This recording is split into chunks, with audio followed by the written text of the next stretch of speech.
It's time for live and local sports talk. It's the Sam Bourquin Show. I'm ready. Give the show a call at 330-821-1310. Good call, meatball. Watch the Sam Bourquin Show on the AM 1310 Facebook page, the Q92 YouTube page, and on X. This is the Sam Bourquin Show on AM 1310 WDPN.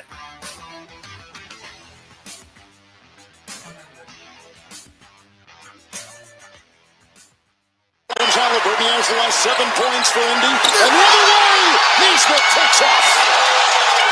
What a weird game. Shot clock at 3. Halliburton for 3. Well, that was deep, but Brunson backed up, anticipating the switch. Are 1 win away from the NBA Finals. It'll be a closeout game Thursday at the Garden. Level stopped up for the empty net, scores!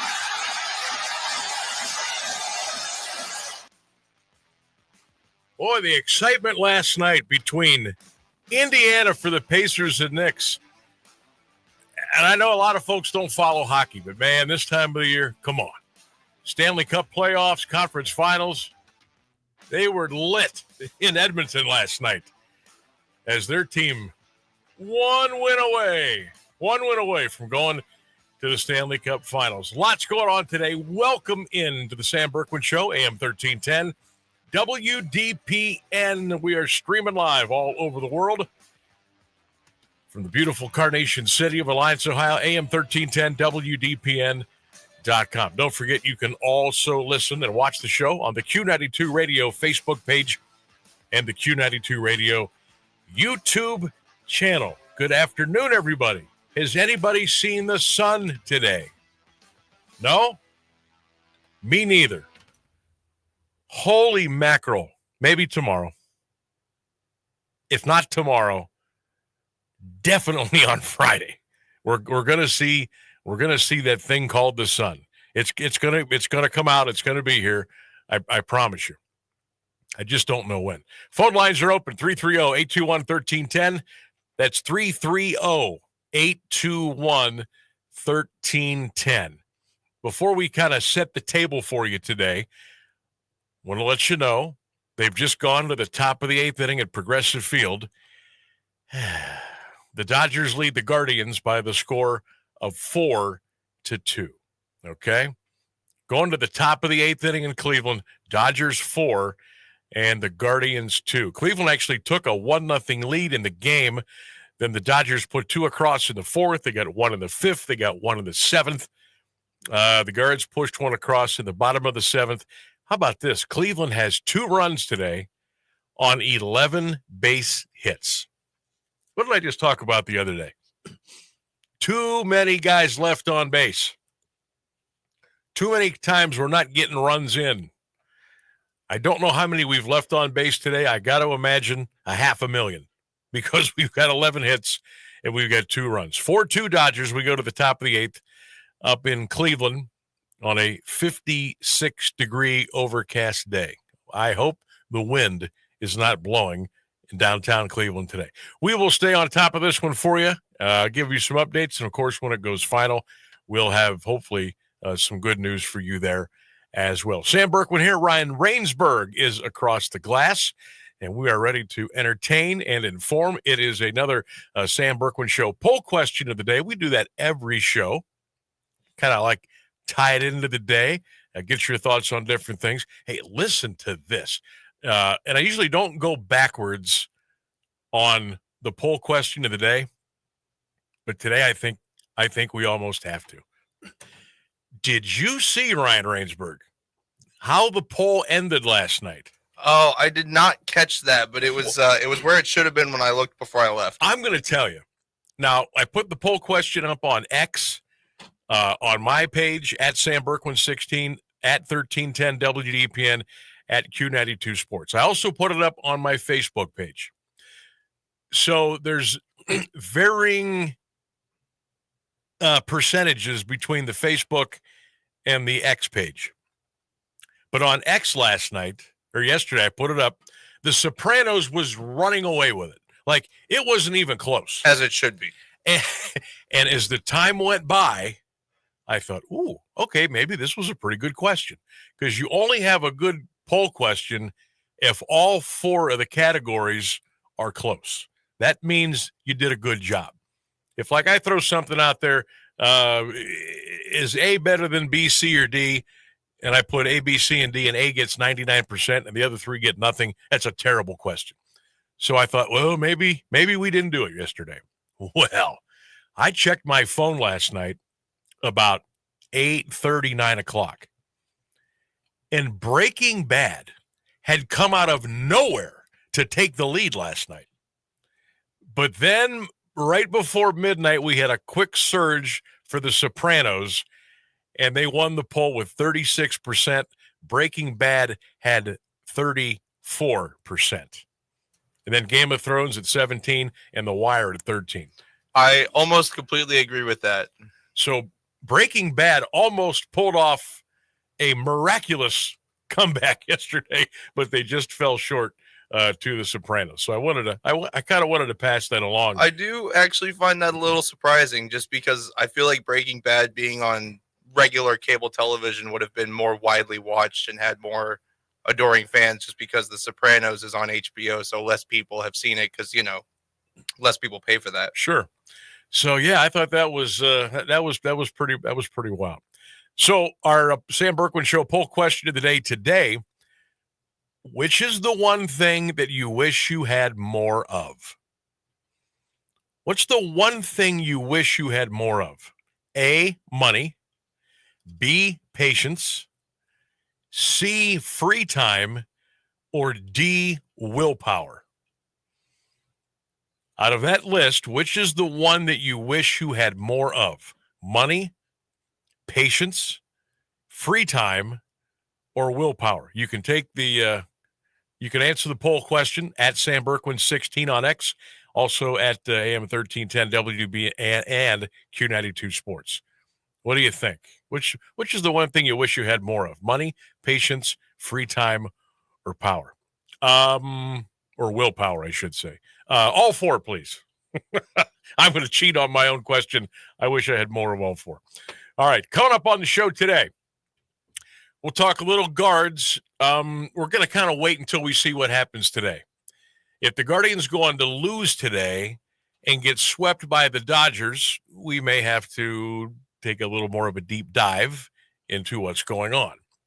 If they would happen to pull this thing out, we'll still stick with the guards a little bit today, but we won't hit the panic button as much as we would. Okay. Great game last night in the NBA. If you're a Pacers fan, Indiana 1 game away from taking the Knicks out in the Eastern Conference Finals. Pacers run away with that one late. Tyrese Halliburton was absolutely on fire last night, and the Pacers beat the Knicks. So Game 5 is coming up in the Garden, and if Indiana wins that, they are going to the NBA Finals. We got a nice Indiana Pacers scoring montage we'll play for you in a little bit. Also, we'll hear from Pat McAfee. He was in the arena last night getting the Pacer fans all whooped up, and we'll let you hear how that sounded as well. Guest-wise today, we're going to talk some Perry baseballs. The Panthers just keep winning again. They keep winning again. This sounds like a theme to me. Oh, that's right, the Perry basketball team, who started off just with a horrific basketball season, a horrific record, and got hot at the right time and danced all the way to the OHSAA Division II state championship game. You talk about a Cinderella run. That was what that was. So let's move the clocks ahead and let's look at the baseball team. The Perry Panthers started the season 1-10. 1-10. They are now 14-12, and they are still dancing in the OHSAA baseball tournament. They will play Walsh Jesuit tomorrow at Twinsburg at 5 p.m. Okay, that's in the district. So we're going to check in with the Craig Whitaker Perry baseball coach today. Now, we had to wait till they're done with practice, so we're going to get Coach on, looks like about 5:40 this afternoon. So you Perry fans, 5:40, your baseball coach, Craig Whitaker, will join us here on 1310 WDPN. I mentioned yesterday, as we shouted out Larry Taylor. Remember Larry? Great basketball coach at Jackson. Had a phenomenal career there and coached the likes of Jamie Bosley and Teal and Henderson and all the Jackson greats. And then he went to Massillon. Then he made a quick pit stop at Tuskegee Central Catholic for a couple of years. Now he's the new head basketball coach at Coventry. Larry Taylor is going to join us today at 4:45 here on the Sam Bourquin Show. We'll talk to Coach Taylor and get his thoughts on going to Coventry and what he sees, what he has planned out, what his vision is as far as high school basketball with the Coventry Comets. So we're looking forward to that. Certainly talking to Coach Taylor, who's still, you know what I mean? LT is LT. No, not Lawrence Taylor, Larry Taylor. Phenomenal. I actually ran into Larry at the Ribs Burnoff Sunday. And so we're looking to catch up with him today, and that should be fun as well. Now, also a little bit later on today in our scheduled time, if I keep it that way and don't screw it up again, we'll have our On This Day in Sports History around 5:27 today coming up here on the program. Don't forget we got the poll question. We want you to get in on that. And as I brought up the Rib Fest, and this was not going to be I wasn't going to work this into the show today. I was going to wait until closer to, I don't know, like the middle of summer. But on Tuesdays here at the radio station, we have I guess you would call it a department meeting. And pretty much everybody on the staff, we go back to the suite and we gather around and we talk about stuff that happened the previous 6 days. We talk about what's going on the air. Excuse me. We talk about social media numbers. We talk about promotions, different things like that. And we were talking about the Ribs Burnoff that was at the Pro Football Hall of Fame over the weekend. And I thanked everybody yesterday, and we all did, for people coming out and saying hello and talking about this and that and the other. And we had a great time, both AM and FM stations. We had a great time. So we started kicking around a couple of things about the festivals here in town, Stark County, mainly the Canton area. But obviously you include Alliance, you include Massillon, Jackson Township, Perry, Louisville, what have you. And we were talking about the different festivals that go on during the year and where they have been held, where they are now, and where they possibly could go to. And we were talking about the Ribs Burnoff. Years and years and years and years ago, decades ago, the Ribs Burnoff was downtown. It was on Market Avenue North, and it stretched from pretty much the square. Now, remember, there was no Centennial Plaza back then. There wasn't a whole lot of anything back then.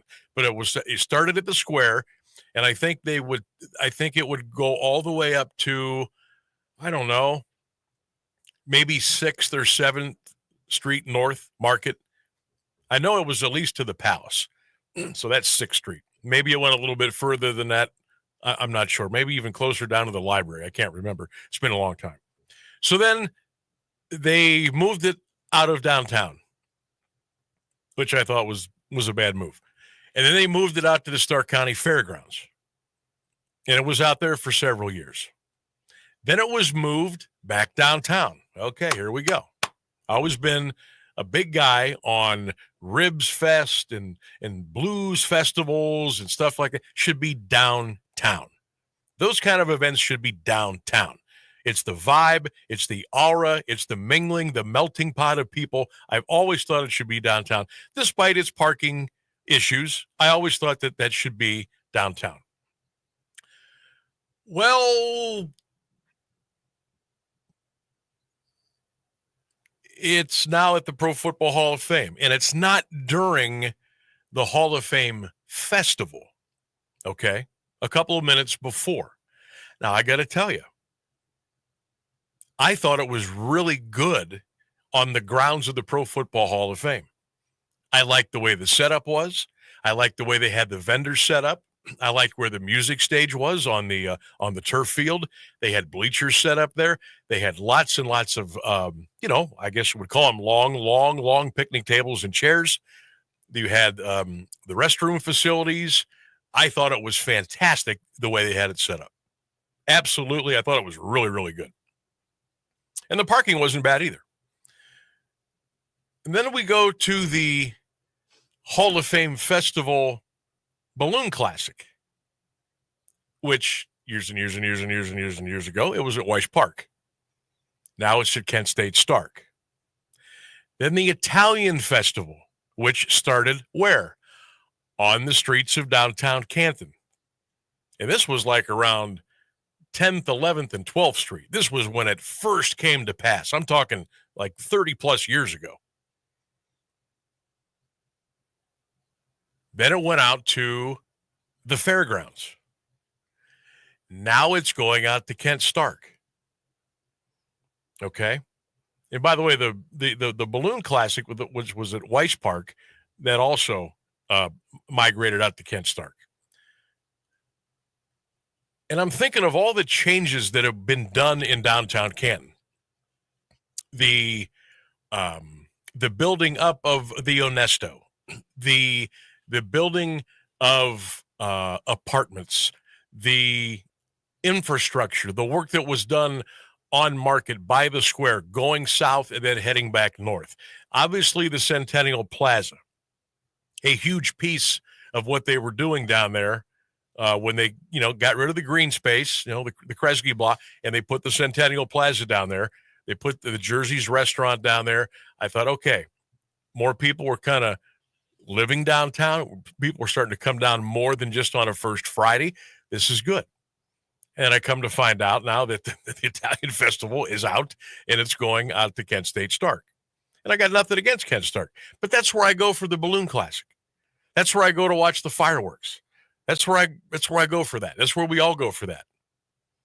I don't want things to get in a situation here now where everything is just in one place. Remember, it wasn't that long ago, the Stark County Fair, the Italian American Festival, and what else am I missing? There was one more big event, and everything was at the fairgrounds. Everything. Oh yeah, the burn off, the Italian Festival, and the fair were all out at the fairgrounds. And I always thought, you know what? These all they should all have their separate vibe. I don't want to feel like I'm going to one place to experience this event, but it all feels like the same event. You know what I'm saying? Does that make any sense?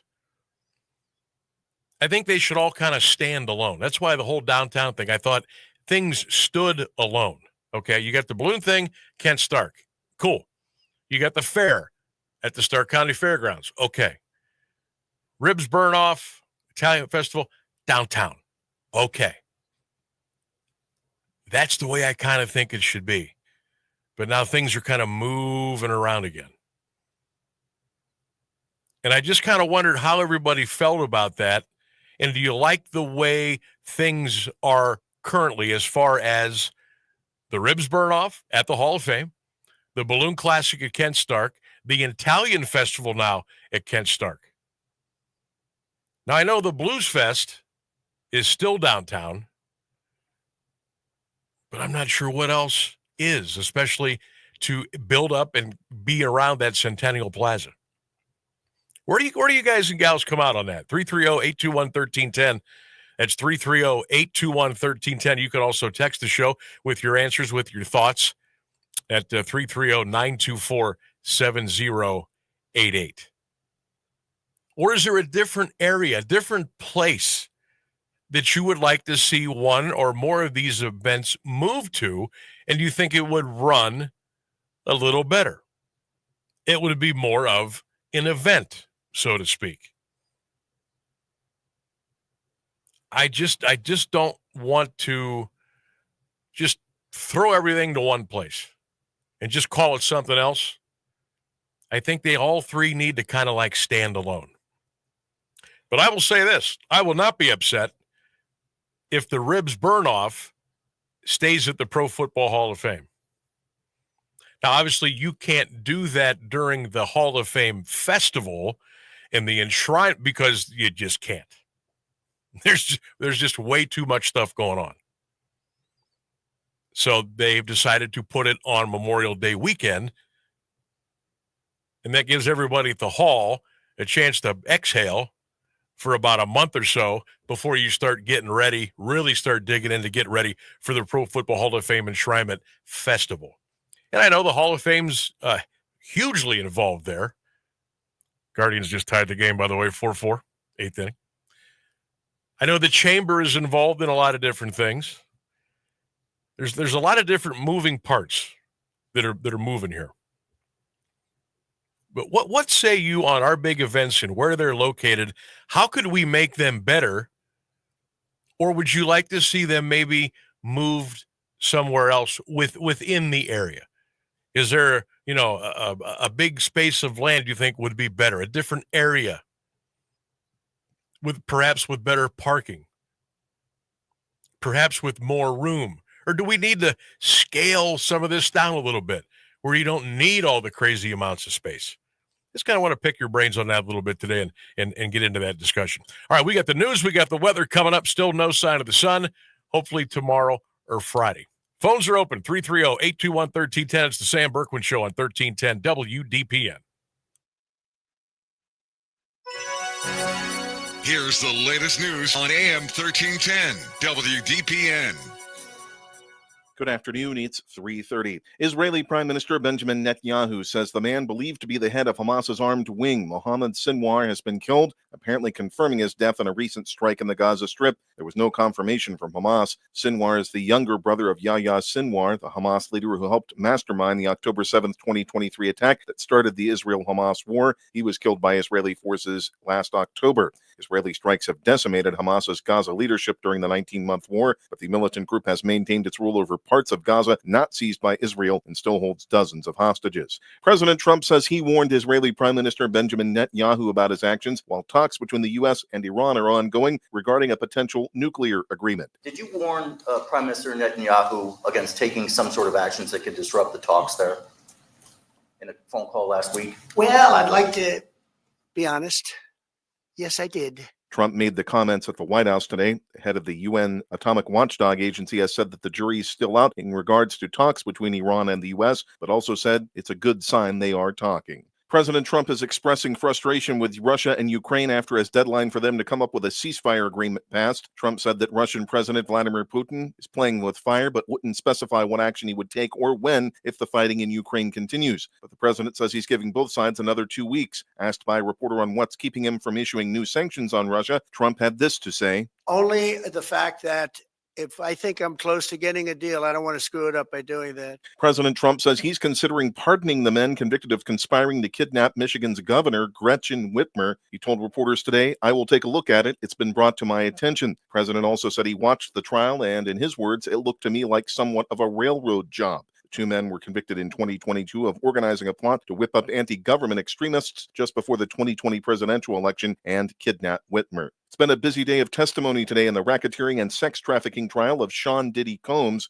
Jurors heard from a Los Angeles Fire Department investigator who says he was there on the night that rapper Kid Cudi's car was firebombed. More from ABC's Rena Roy. Right before this fire investigator, the jury also heard from a Los Angeles police officer who responded to Kid Cudi's home after the rapper reported a break-in at his house. And he testified that he saw a black Escalade leaving the scene there, and that when he ran the license plate, it was registered to Sean Combs' company, Bad Boy Productions. It's 58 degrees in Alliance at 3:32. This is WDPN News. I'm Jeff Mears. Now, the Alliance Area Weather Forecast on AM 1310 WDPN. Q92. Mostly cloudy skies with a shower in certain places this afternoon. Going to be a high around 71 for your Tuesday. Tonight, periods of rain, breezy this evening with a low going down to 52 degrees. That's a look at your forecast right here on today. Music and intelligence for your life. No matter what anybody tells you, words and ideas can change the world. I'm John Tesh, and we couldn't be happier about bringing you intelligence for your life every day. We have a room full of researchers gathering the information and ideas you need to make your life simpler and better, and to make you the smartest person in the room. Join me for Music and Intelligence for Your Life, 10 to 3, Monday through Saturday, only on AM 1310 WDPN. You heard it on the John Tesh Radio Show. Are you ready to up your mealtime game with a beautiful new dining suit? How about your movie nights on the couch? Is more comfortable seating on your list this year? Maybe you just need a better night's rest. Whatever the case, when we spend time at home with our families, we all want quality, comfort, and names we can trust. That's why Grove's appliances, furniture sets, and even their mattresses make all the difference. With a beautiful showroom full of ideas and over 700 fabric choices for furniture, you'll be sure to find something that will fit beautifully into your home. On a budget, Grove has a scratch and dent room filled with appliances with minor aesthetic blemishes that can help you replace that fridge on the fritz for a fraction of the cost. Come and see why Grove is better than big box stores. Explore your options and get to know Grove's amazing staff and stellar service team to help with all of your needs. Come see us at Grove, where it always feels like home. We are the keepers of the wild, America's original and most invested conservationists. For more than 80 years, we've been committed to conserving wildlife and the natural landscapes that define our nation. From rugged alpine ridgelines to peaceful tall grass prairies, we've supported the conservation of more than 36 million acres of American wildlands. Our funding has led to cleaner water, fresher air, and improved wildlife habitat. From abundant fish and waterfowl populations to robust deer and elk herds, nothing is more important than maintaining wild spaces for adventurers to explore and wildlife to thrive. We are America's hunters and target shooters, stewards of the American outdoors. America's hunters and target shooters, along with firearm, ammunition, and archery manufacturers, have invested more than $46 billion to help state fish and wildlife agencies manage and protect wildlife and wildlands across America. For more information, visit outdoorstewards.org. This is the Sam Bourquin Show on AM 1310 WDPN. All right, welcome back to the program. Oh, my heavens, the Betsy, the Cleveland Guardians. Knew I should have live bet this, son. Guardians put 5 on the board in the bottom of the 8th inning. They lead the Dodgers now 7-4. 7-4. We're going to the top of the 9th inning. Let's see what happened here. All right, bottom of the 8th inning. Nolan Jones singles to shallow left. Daniel Schneemann goes to second. Will Wilson scores. John Kenzie scores. So there's 2. Oh, my gosh. Angel Martinez homers to left. A 3-run home run. I'm going to have to track that audio down for you so we can get that on a little bit later. Nolan Jones and Daniel Schneemann come on in. It's a 7-4 Guardians lead. They're in the top of the 9th inning up in Cleveland. Now, I would assume, save situation, that Emmanuel Clase will come in and try to close the door. Now, you got to remember, before the bottom of the 8th inning rolled around, the Guardians were down 4-2. So Clase probably wasn't, I would assume he was not warming up. I can't say that for sure because I wasn't able to watch the game. But when you put 5 on the board real quick, you're like, we got to get the closer up. So hopefully he was able to get up in time and stretch out and warm up and get ready to go. So we're getting ready to go for the top of the 9th. We'll keep you posted. Guardians 7 and the Dodgers 4 at Progressive Field. Boy, I did not see that coming.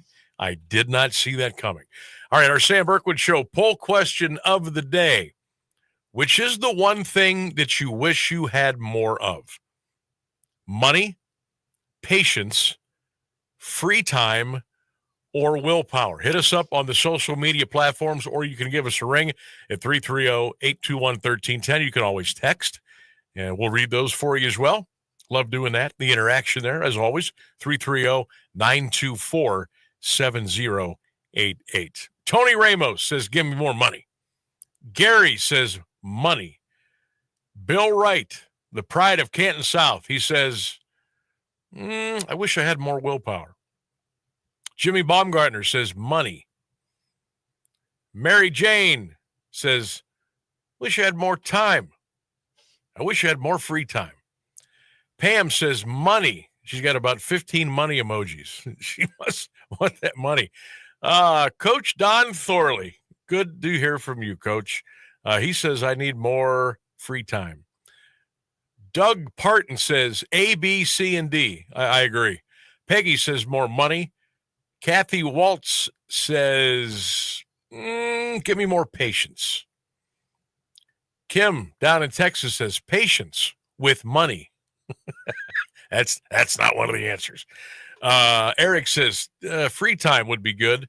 And Kelly, good to hear from you, Kelly. Kelly Strange, she says, I would like to have more money. So that's our poll question of the day. We have 20 minutes until we get to the top of the hour. So the ribs burn off. The Hall of Fame Festival Balloon Classic with fireworks. The Italian-American Festival. The Blues Festival. I know there's a lot of other, like the Greek Festival, that's going on, coming up here soon. I believe that's over at the church around 30th Street. There's a lot of church festivals. St. Joan of Arc has a cool one. St. Philip and James has a cool. Everybody's got a cool. Carnation, right here in Alliance, the Carnation Festival, really, really cool. They have a parade, food vendors, entertainment, all kind of cool stuff. Constitution Days over in Louisville, they do a great job with that. Maslin kind of works theirs around the 4th of July.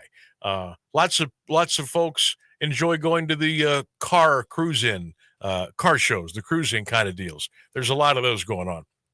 But just like the big ones that draw, tens of thousands of people. And I think of the Ribs Burn Off. I think of the Hall of Fame Festival, Balloon Classic and Food Fest, and the Italian-American Festival. Because those usually run, a couple of days, 2-3 days. There's usually fireworks involved, tons of food vendors, tons of entertainment, the whole 9 yards. And I got to thinking this past weekend, because I was at the Hall of Fame for the Ribs Burn Off. And of course, your mind starts to jog. I remember when I was downtown. I remember when it was around during the Hall of Fame week. And I believe the Ribs Burn Off, when they first brought it in, I think it was a Thursday, Friday deal, or it was a Wednesday, Thursday, Friday. Not sure. If anybody remembers, buzz me, text me, call in 330-821-1310. There's some of the details from, 25, 30 years ago that are a little bit hazy for me. Okay. But man, I used to love it. I used to love when the Ribs Burn Off was downtown.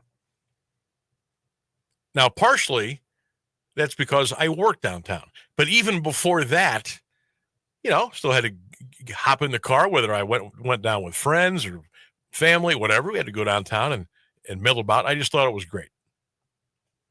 I didn't mind the walk. Parking has always been at a premium downtown, as it is a lot of places. But I didn't care. You could get out of the car. You could smell the ribs. You could smell the smoke. You could hear the music. You knew you were at a big time event. And we don't have to get into some of the musical acts that were brought in, because they were top notch. And that just kind of, went downhill as years and decades went by. It became too expensive to bring in the A-listers. Okay. And then I think once it went out to the fairgrounds, it just kind of lost it felt like the fair to me. It felt like the Stark County Fair. Look, if I want to go to the Stark County Fair, I'll go to the Stark County Fairgrounds. Okay? I never agreed with that moving out there. And I don't know whether it was because of safety, if it was because of cost, a combination of the two. Maybe people had just been fed up with, the very limited parking downtown, and they decided just to put it out at the fairgrounds and go with it. And I'm not saying that it was bad. It just didn't feel like a pro football ribs burn-off to me. It didn't. It felt right to me when it was downtown. You know what, Sam? I think I could chime in on that a little bit. Yeah, go for it, man. Jump in anytime. I grew up in Massillon, and I went to those car shows they do on the weekend every summer, all summer. And the last car show of the year is always like a huge blowout with like a stage and a concert and fireworks. Mm-hmm. And yeah, I was thinking about it, and if they did that car show, definitely would not be the same car show. It's always on Main Street. Yeah, and I went to a couple of those too, and I thought, yeah, it has a certain appeal. I think when you have events downtown on the street, and you're around some taller buildings, and you just have that downtown vibe, I think that's what makes that event. And if it doesn't make the event, I think it makes the event more appealing. There's just a better feel. Like I said, when we used to go downtown, whether I was a youngster before I even had a driver's license or afterwards, and no matter who I went with, when I got out of the car downtown, I knew I was at the burn-off. I could feel it. I said, this is where I want to be for hours. And that's just what we did. We were there for hours. During the day, during the night, didn't matter. It didn't have to be the fireworks night. We were there. It was great. It was great. When I would get out of the car to go to the burn-off at the fairgrounds, I felt like I was going to the fair. You see what I'm saying? It just didn't feel right. And look, I know these decisions were made. People got together with far more knowledge of some of these situations than I have, and that's the decisions that were made. But how do you feel now where the different events are? Would you like to see any more changes? Would you like to see them go back? Or is there a new place or places or areas that you think maybe the Italian Festival or the Balloon Classic or the Burn-Off could go and excel and draw in the same crowds and maybe even more crowds? Or are you just kind of like, let's just leave everything the way it is. I'm not going to worry about it. And I'm not up here pounding on the pulpit saying, hey, we have to make changes right now. I'm not saying that. I'm just kind of throwing it out there, how you feel and where you are with where our big events are as we sit here in 2025. I thought the burn-off at the Hall of Fame was fantastic. But you can't do that there during the Hall of Fame festival. It's just not, you just can't. You just can't. And I don't know all the doings of why the Italian Festival was moved out of downtown and out to Kent Stark. I got a feeling I may know a little bit about it. Maybe because some of the changes that were made of the folks that are running the Civic Center have now taken over the Centennial Plaza. Maybe that has a little something to do with it. Maybe it has to do with money. Maybe it has to do with cost. Maybe there's some political stuff going on there. I don't know. But I will say that I was kind of like, oh, really?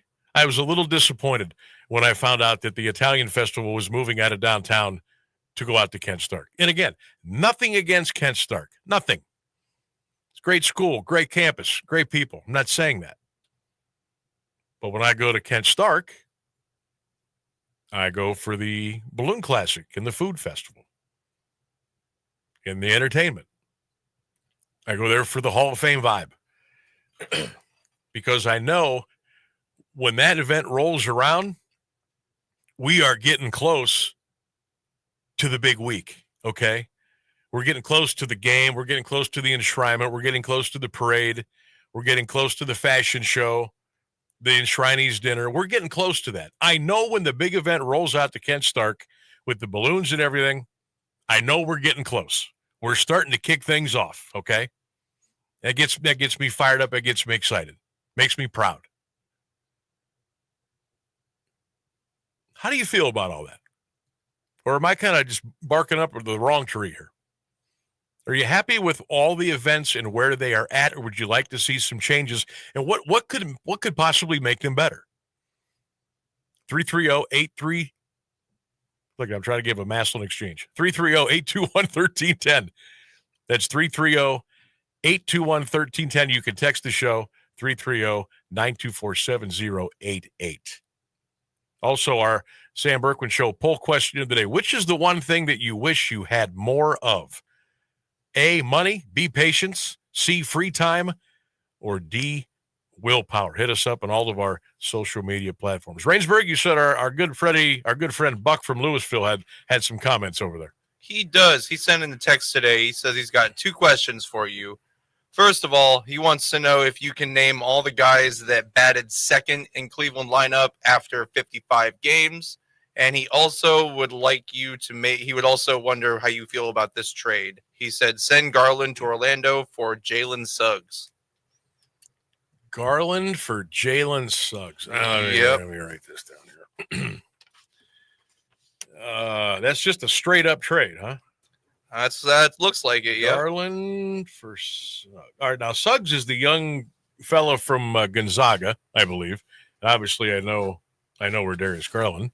Mm-hmm. I've heard of Garland. So, yeah, Cavalier and former Vanderbilt Commodore. I know he's talking about the Cavaliers at least.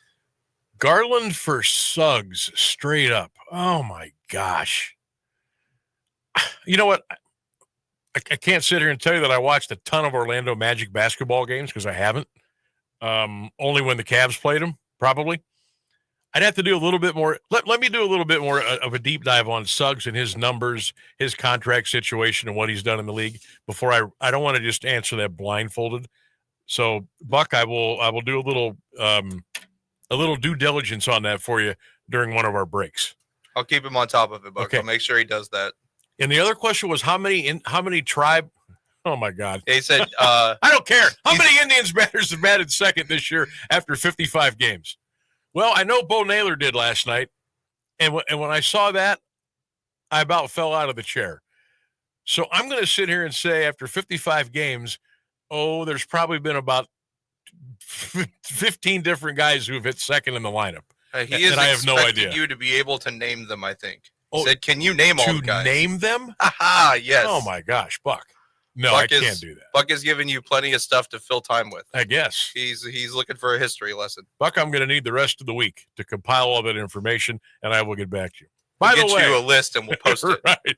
By the way, it's over up at Progressive Field in Cleveland. It's a win for the good guys today. The Cleveland Guardians have defeated the mighty Los Angeles Dodgers by the score of 7-4. So that is a final. All right, we're going to step out. We got about 9 minutes until we get to the top of the hour. Phone lines are open for you, 330-821-1310. This is the Sam Bourquin Show on 1310 WDPN. And don't forget, you can watch and listen on the Q92 Radio Facebook page and YouTube channel. This place has a pulse. You hear it in the canopy, feel it in the ground. Life, fully illuminated, engulfs you.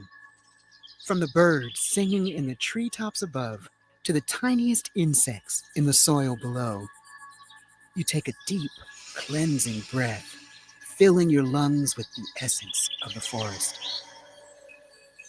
Now, imagine it's all gone. Healthy, life-giving forests reduced to nothing. No singing birds, no lush canopy, and water and food in short supply around the world.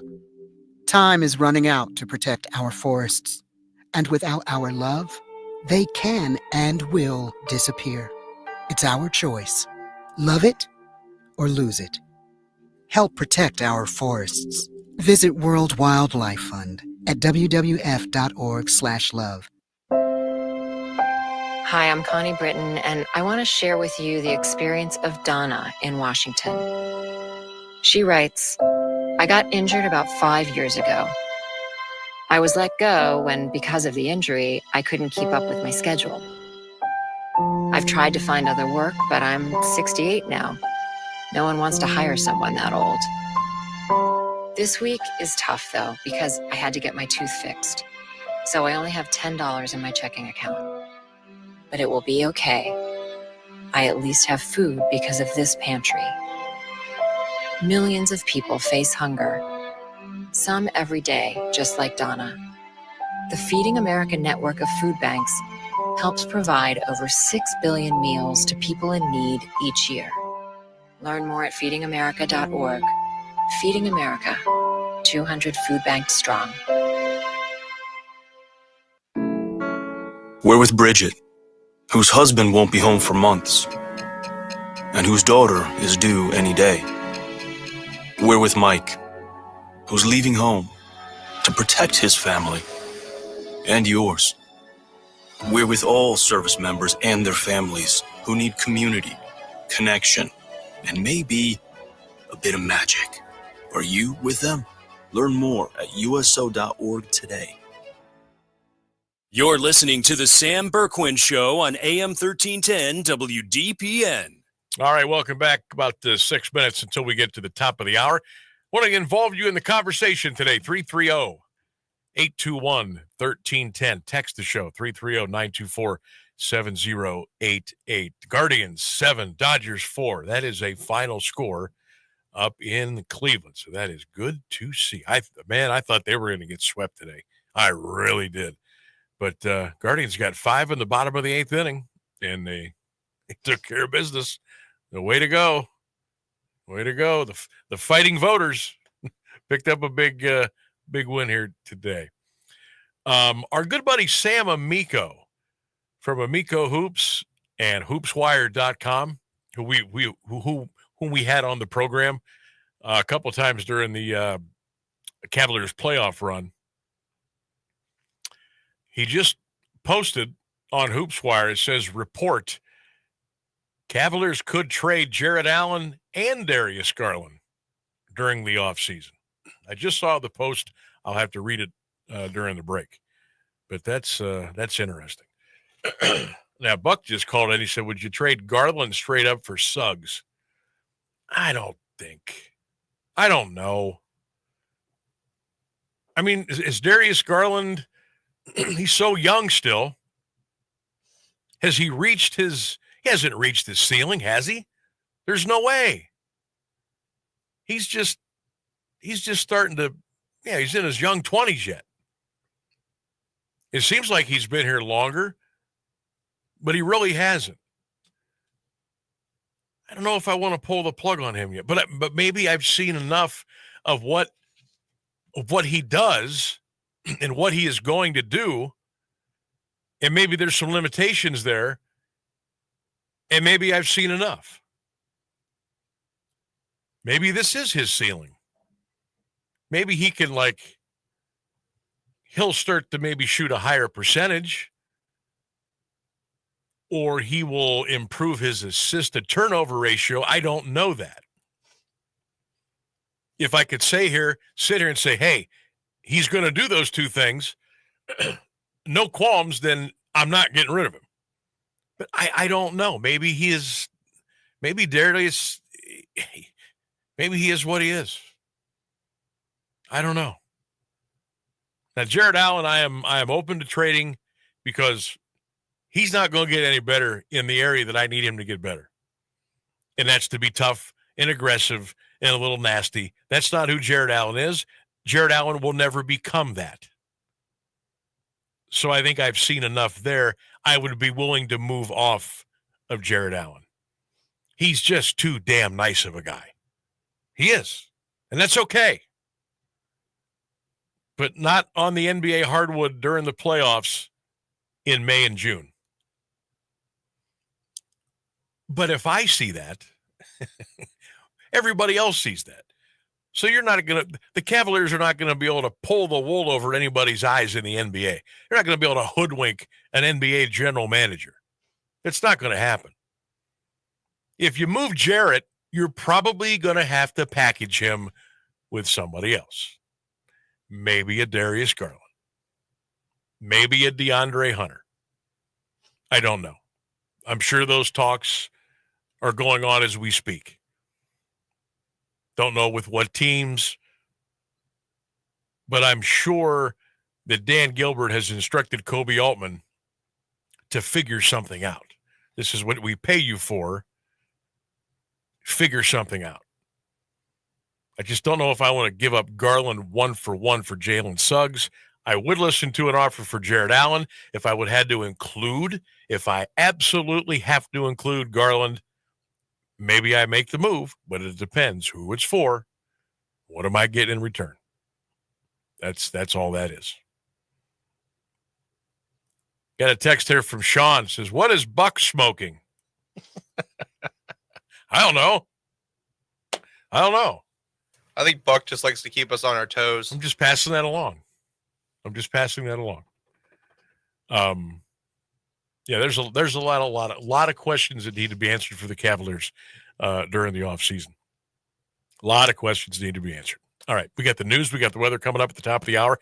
Don't forget, New Coventry head boys basketball coach Larry Taylor is going to join us at 4:45 today, and we'll talk a little Perry baseball. Is the Perry Panther baseball team going to have their own Cinderella act, just like the basketball team? And head coach Craig Whitaker will join us after practice today around 5:40 here on 1310 WDPN. Lots to get to today. We got the quiz. We got the discussions on the burn-off, the Hall of Fame Festival, the Italian Festival, the different venues it's held at. Guardians with a big win today. Got NBA action tonight. NHL playoffs are going on. We got a lot happening here today. 1310 WDPN. It's the Sam Bourquin Show on a Wednesday. Stay with us. Keeping Alliance entertained and informed for over a half a century. AM 1310 WDPN Alliance. ABC News, I'm Wayne Cavett. Mohammed Sinwar, brother of the mastermind of October 7th, took over when Yahya Sinwar was killed by the IDF. Well, now he too has been killed by Israeli forces, says Prime Minister Netanyahu. President Trump is warning Netanyahu to hold off on any Iran strike to allow him more time to push for a new nuclear deal with Tehran. The president also says he's open to pardoning the men who were convicted in the plot to kidnap Michigan Governor Gretchen Whitmer. 14 men were charged, 9 were convicted, and about those 9. I'm going to look at it. I will take a look at it. It's been brought to my attention. I did watch the trial. It looked to me like somewhat of a railroad job. I'll be honest with you. Macy's CEO Tony Spring is reporting he is now seeing some price increases because of the tariffs. So now Macy's is diversifying the origin of its products and will pull some items when the math doesn't add up. This is ABC News. If you have a lot of shopping to do for summer, then you're actually in luck. Because at Macy's, the latest designer trends are here now. From swim and sandals to match sets and linen suits, all for 20% off. But get this, spend $100 and get 25% off. Spend $200 and get 30% off. 30%. So the bigger your summer, the better. Because the more you buy, the more you save. But hurry, it all starts Thursday at Macy's. Savings off already reduced prices. Exclusions apply. Another checkup? Why are so many people getting new puppies? Dr. Kim's veterinary office is littered with cuteness. We are booked solid for weeks, but who can say no to a puppy, right? Oh, good boy. She needs to find extra vet techs to get those pups some extra love. I need Indeed.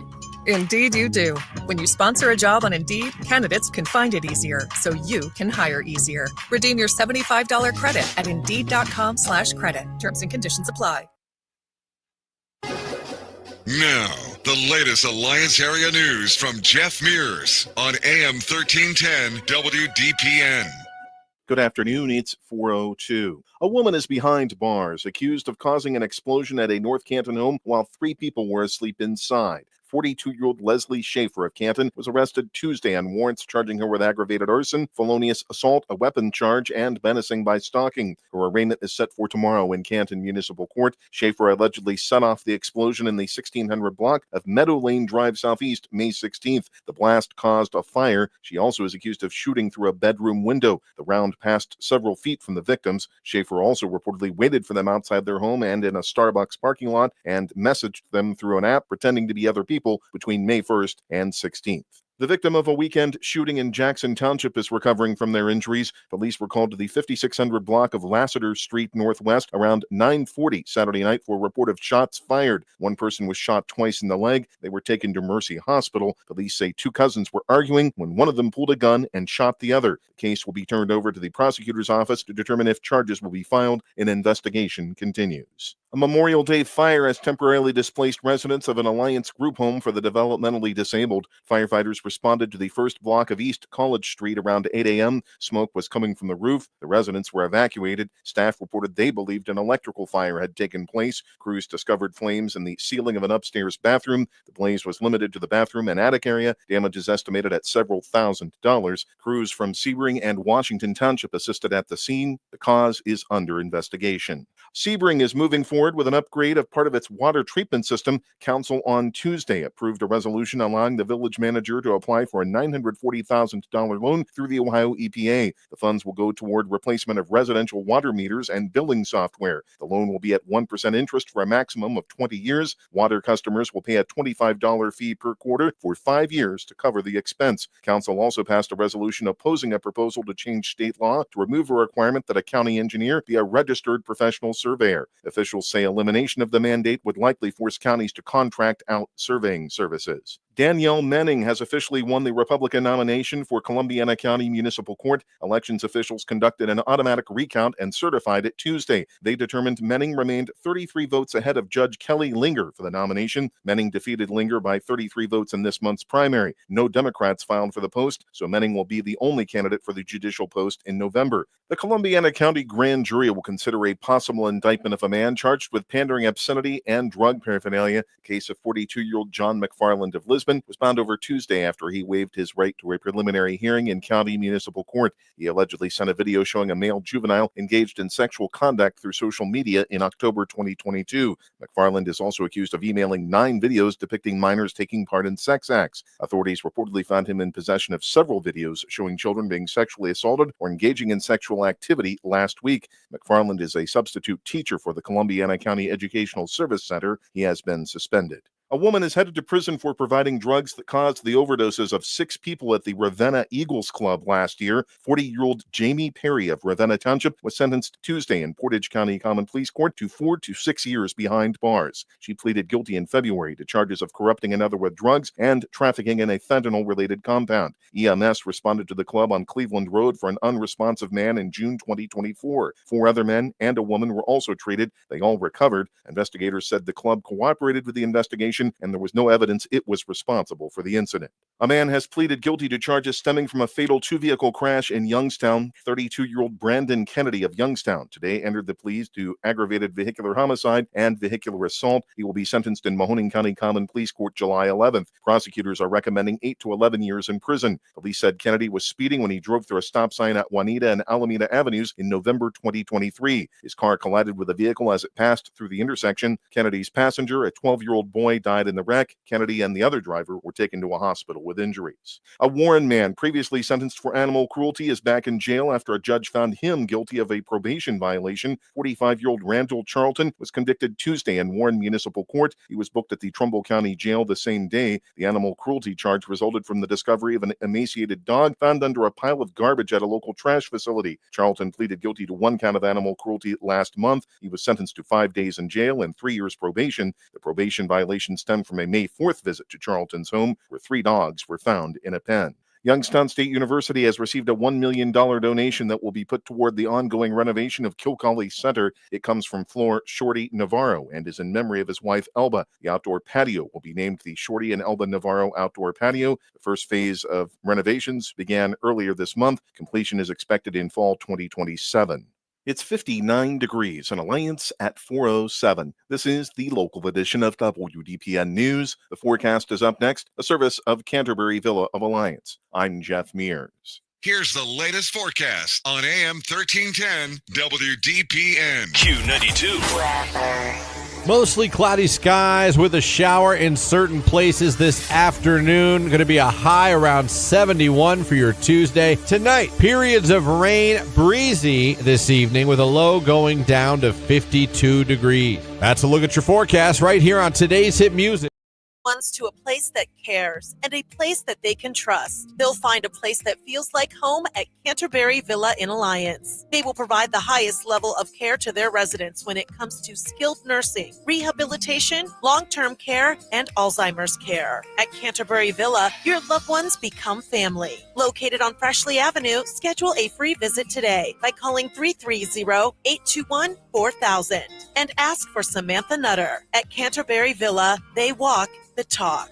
Do you have trouble getting in and out of the bathtub? Are you afraid you'll slip and fall entering or exiting a tub? Safe Step walk-in tubs can transform your bathtub from an area of concern to a calming refuge. Call them today at 1-800-498-2098 and save $1,600. Safe Step walk-in tubs and showers are proudly made in Tennessee and offer an ultra-low step-in, avoiding that difficult climb over a traditional bathtub wall. They also offer a variety of therapeutic benefits that may help soothe your aching muscles and joints, increasing your mobility, boosting your energy, and improving your sleep. Safe Step walk-in tubs are designed to easily fit your existing tub space and are often installed in as little as one day. Just dial 1-800-498-2098 today to save $1,600 and receive a free shower package. That's 1-800-498-2098 for a free no-obligation consultation and to save $1,600. Safe Step walk-in tubs. Safety never felt so good.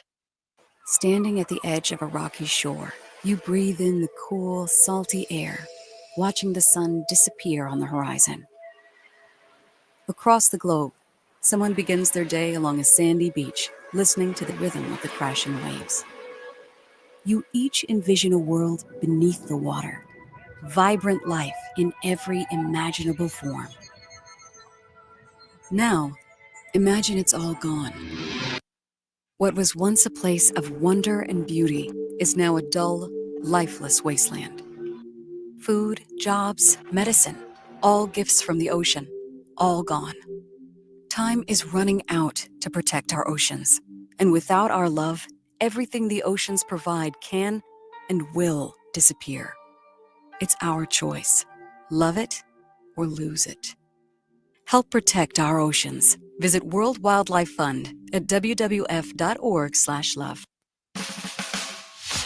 Live from the AM 1310 WDPN studio, it's time for live and local sports talk. It's the Sam Bourquin Show. I'm ready. Give the show a call at 330-821-1310. Good call, meatball. Watch the Sam Bourquin Show on the AM 1310 Facebook page, the Q92 YouTube page, and on X. This is the Sam Bourquin Show on AM 1310 WDPN.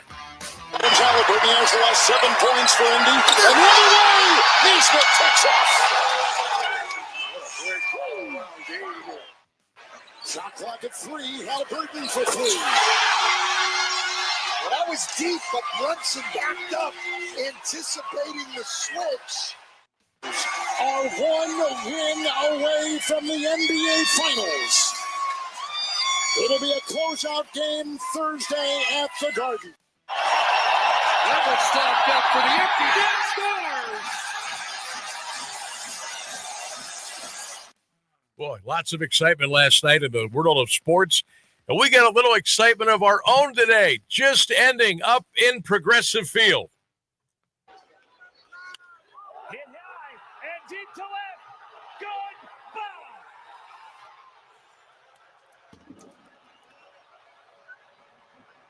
It's a 3-run homer for Angel Martinez, and the Guardians have come all the way back to take a 7-4 lead. Oh, yeah. Love that. Matt Underwood on the call, Cleveland Guardians TV. And the Guardians did come all the way back today to beat the Los Angeles, the big, bad, mighty Dodgers. Guardians beat them today by the score of 7-4. Welcome in hour 2 of the Sam Bourquin Show. Sammy B here. Ryan Rainsberg over there. Phone lines are open for you at 330-821-1310. That's 330-821-1310. You can always text the show at 330-724. That's not right. 924-7088. There, I caught myself in mid-sentence, and we turned it around, and we got it right. All right. I can't believe the Guardians came back and won today. They were down 4-2 in the bottom of the 8th. Scratched across a couple of guards ball runs. And then we got a couple of guys on. And then Angel Martinez, whom a lot of you still don't even know who he is or what team he plays on, hits a 3-run home run. And the Guardians wrap it up, and they win today by the score of 7-4. Looked like the Guards were going to get swept, right? They got pummeled on Memorial Day. They got pummeled yesterday. And they were down today 4-2 in the 8th inning. And they come all the way back for the win. It's gotta say something. By the way, Stephen Kwan left today's game with right wrist inflammation. For the love of Pete. Hopefully it's nothing serious. But you got to appreciate what the Guardians do in situations like they had today, because probably most people had them counted out. I counted them out. I should have known better. But the way the series was going, the way the game was going today, it's the Dodgers. Looked like a lot of folks had actually left the stadium today before the bottom of the 8th inning. And I know it's not a real nice day out. Even though it's day ball today, just a little bit of wind blowing up there in Cleveland and kind of like a light mist. A crap day to sit out and watch baseball. And I think some people said, you know what? We're going to get out of here early. We're going to get out early. But for those that stuck around, they were rewarded. And the Guardians wrapped it up in the 9th, and 7-4 the win. So let's update the standings here real quick. Cleveland is now 30-25 on the season. Detroit came in today with a record of 30-26. Now, I believe the Tigers also played today. I think they did. I think they also had a 1 o'clock first pitch. So let's see what they were up to today and see how many games were out in the division as we wait for the hamster to run on the wheel so that we can get the connection in here and get the scoreboard to come up on our apps. And we're still waiting. Holy smokes. So we'll get those scores here for you here in a little bit. But at the very least, the Guards they'll either be 6 out or they'll be 5.5 out after today. They'll rest tomorrow. And then the Los Angeles, the other LA team, the Angels, will be in town Friday, Saturday, and Sunday. Hopefully better weather. Hopefully some nice crowds. And maybe we can win a couple. Maybe we can win a couple against the Angels before we head back out on the road again. And we're getting closer and closer to flipping the calendar over to the month of June. By the way, we were having some discussions back in the office area about an hour or so ago. And we were all kind of looking at the weather apps. And it looks like we're not even going to smell like mid to upper 70s until like June 3rd or June the 4th. I mean, we've all grown up in this weather.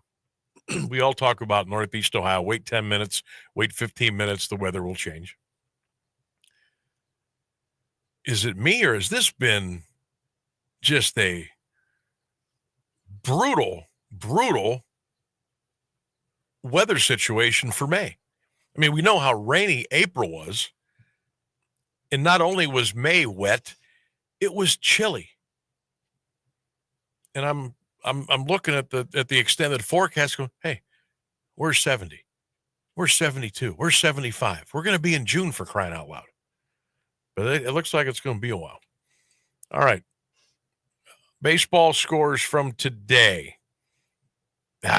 Tigers beat the Giants 4-3. So the Guards are still 6 out in the division. The Rays did beat the Twins today by the score of 5-0. And the Braves and the Phillies were postponed in Philly. Now, I believe the Royals and the Reds play tonight at 7:40. Reds are a slight favorite in that ball game. So good job by the Guards. I'm going to give them a little clap, a little pat on the behind. That was nice today. Anel Martinez, the big hero, the big home run today to win it by the score of 7-4. Okay, to the NBA now, where tonight do we have a game tonight? Yes, we do. Oklahoma City hosting Minnesota. Thunder are an 8.5-point favorite. Tip off at 8:30. OKC wins tonight. The Western Conference Finals are done, and the Thunder will move in to the NBA Finals. Tomorrow night, Madison Square Garden, Knicks and Pacers. Indiana gets the win. They will move on into the NBA Finals, and then we will have our matchup. Oh, the NBA higher-ups, the television networks, all the suits that sit in the boardroom with their ties and their pocket squares and their leather attaché case, sipping on their Perrier water, that are all ready to throw up because two of the smallest markets in the league are going to be fighting for the NBA championship. You know what? I could care less about their TV. I could care less. I think this is going to be a fantastic series. I really do. I think Oklahoma City, who has been the best team all year, Indiana just caught fire. I think they're playing the best. Why wouldn't you want these two teams to go at it for the NBA Finals? Yeah, I wouldn't mind seeing the Knicks because of Madison Square Garden and the electricity and the stars and, all that comes with the games in New York. But let's be honest. Best two teams that are playing the best right now, two of the best coached teams in the NBA, it's Indiana, it's Oklahoma City. Hands down. I don't care about the TV market size. I used to actually worry about that kind of stuff. I could care less. Give me the two best teams.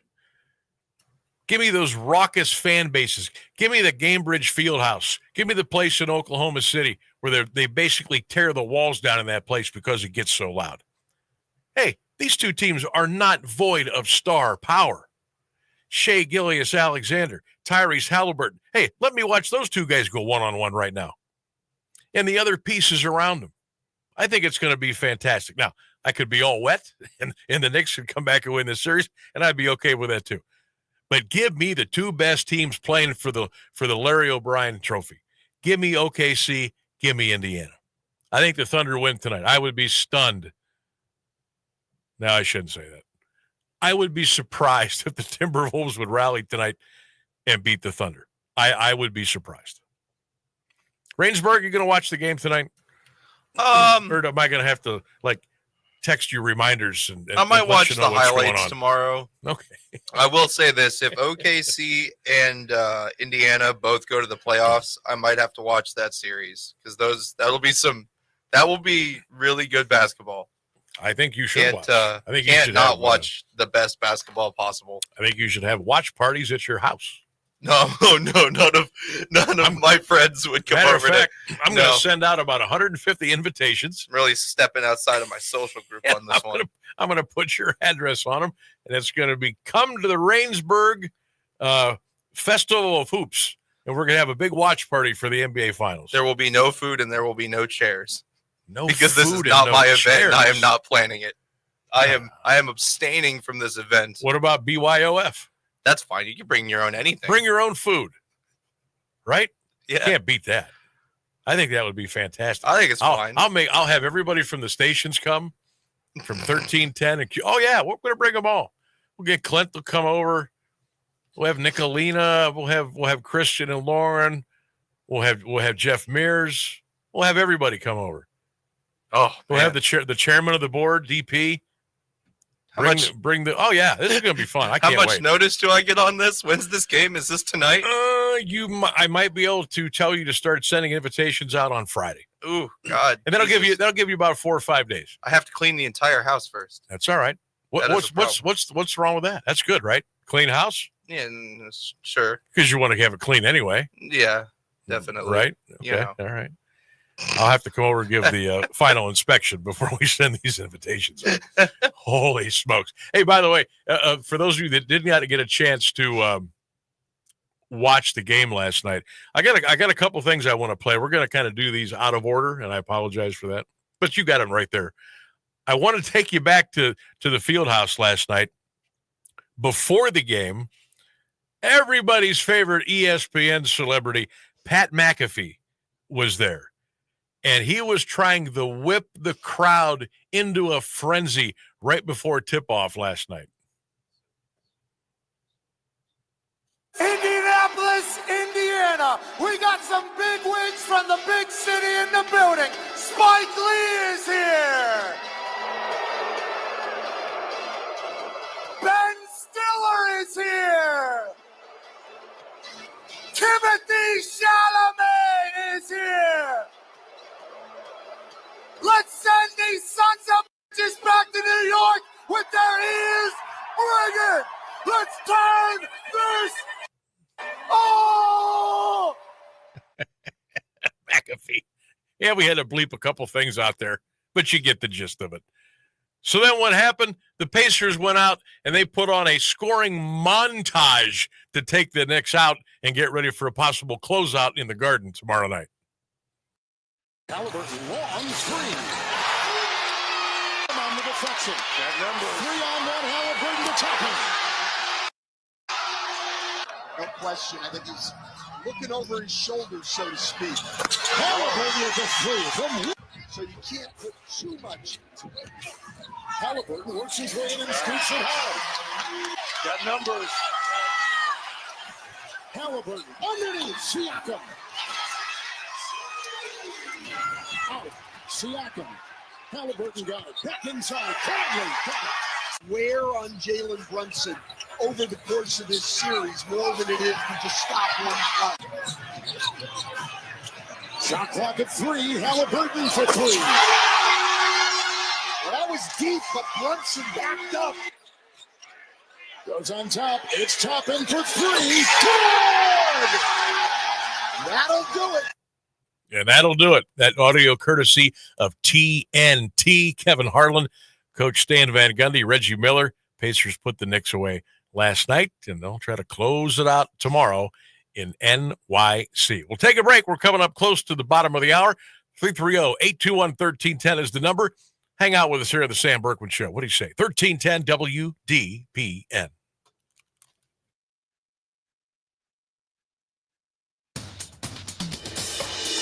Got big dreams of a better career?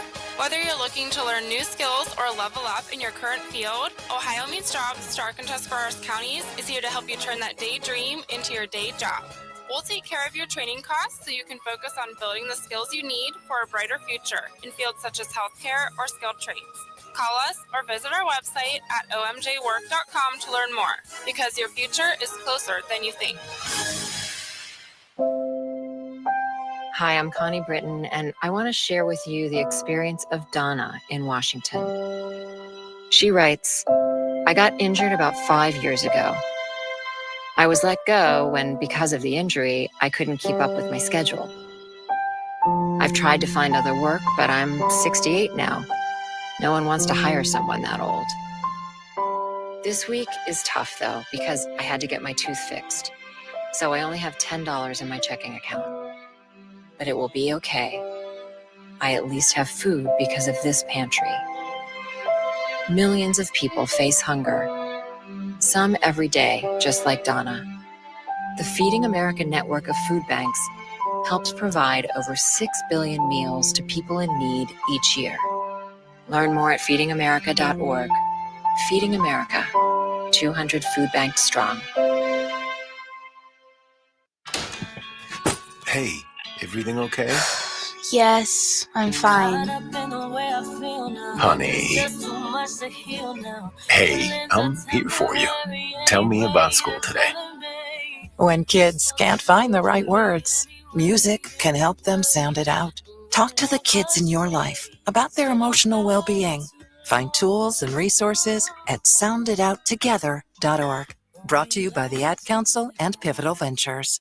This is the Sam Bourquin Show on AM 1310 WDPN. A couple of minutes before we get you to the bottom of the hour, news and weather. At one point here, I'm going to drag Jeff Mears in the studio. And the stuff we were talking about earlier, about the Hall of Fame ribs burn-off. We're talking about the Italian Festival. We were talking about the Hall of Fame Festival, Balloon Classic, and all those different things at the different venues. And Jeff says, hey, I agree with you. He's got some thoughts on all that, so we'll bring Jeff in here at some point here this afternoon. Don't forget, Larry Taylor, the new head basketball coach at Coventry, is coming up at 4:45. Perry head baseball coach Craig Whitaker will join us at 5:40. So maybe we'll get Jeffrey in here maybe 5:15, 5:20, something like that. And don't forget, on this day in sports history, right before the bottom of the hour at 5:30 p.m. In the meantime, if you want to get in, 330-821-1310, 821-1310. You can always text the show at 330-924-7088. I want to do a big hello,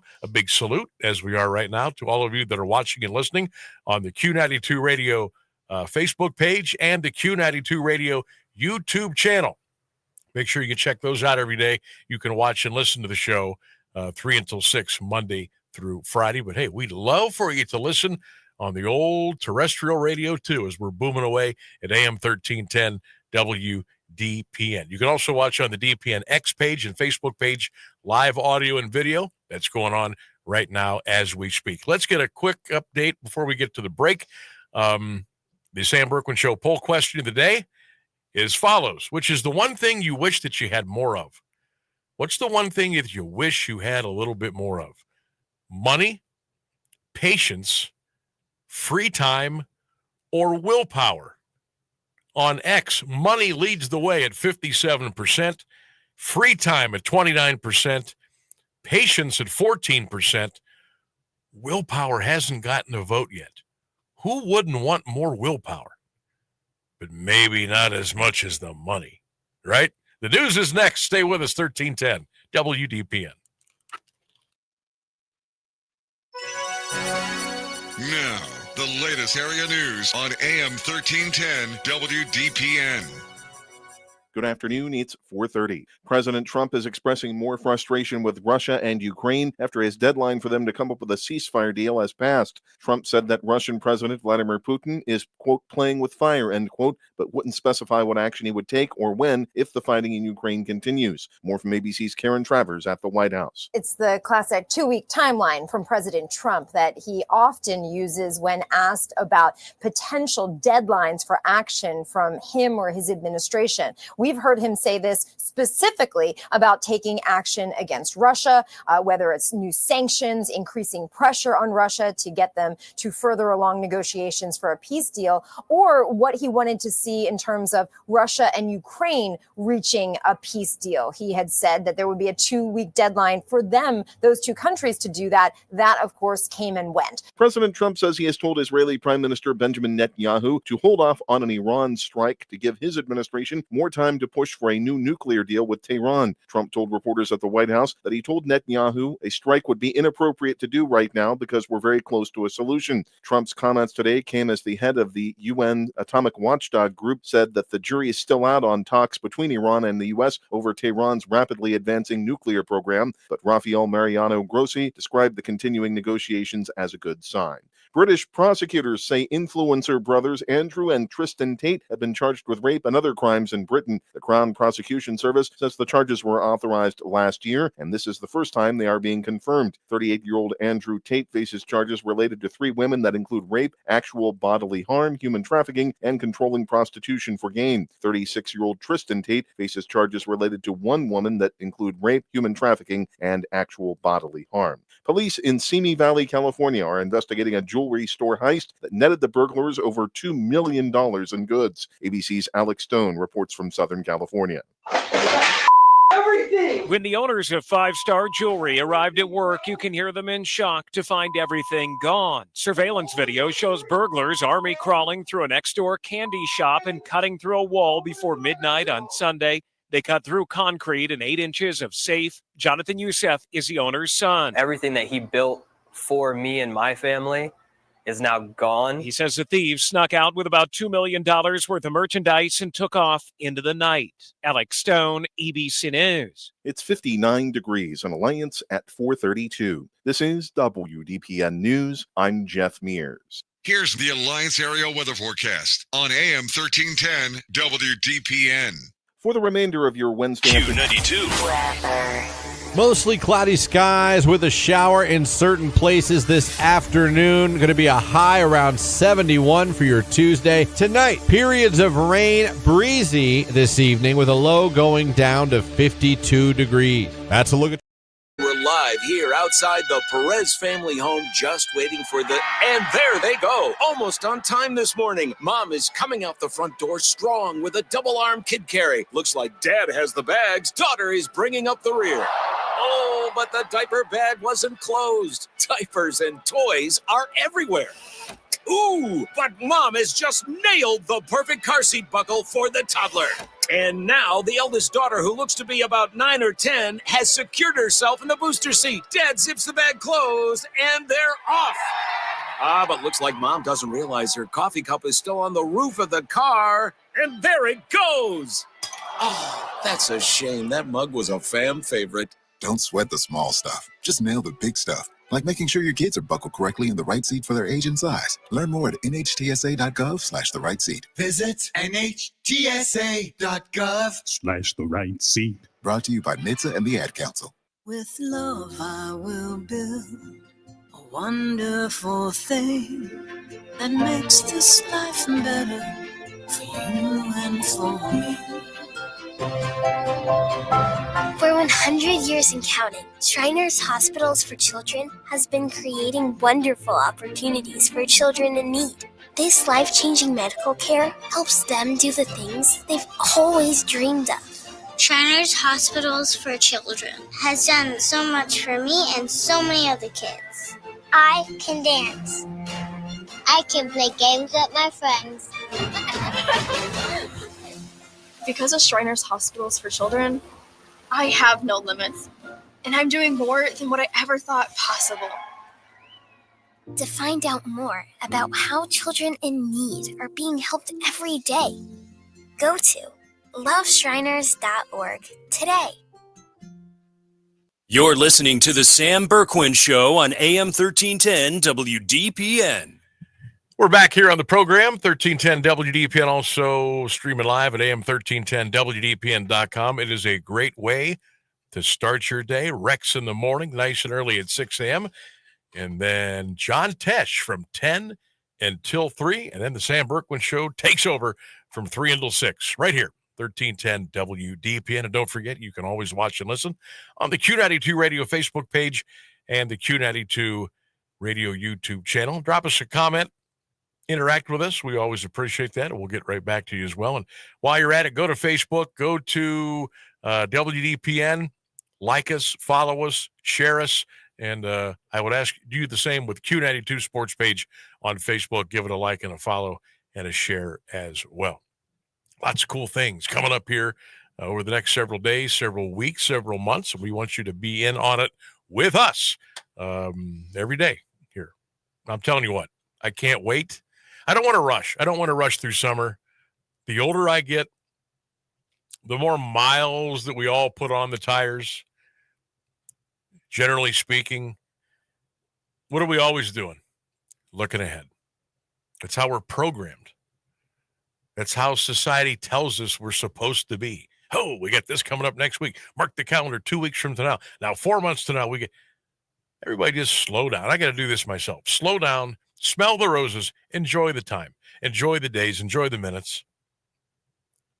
Enjoy the weather if it ever gets here. And then we can, we'll move into football and all that stuff. But we got some great stuff coming your way, too. During the football season, you're going to absolutely love it.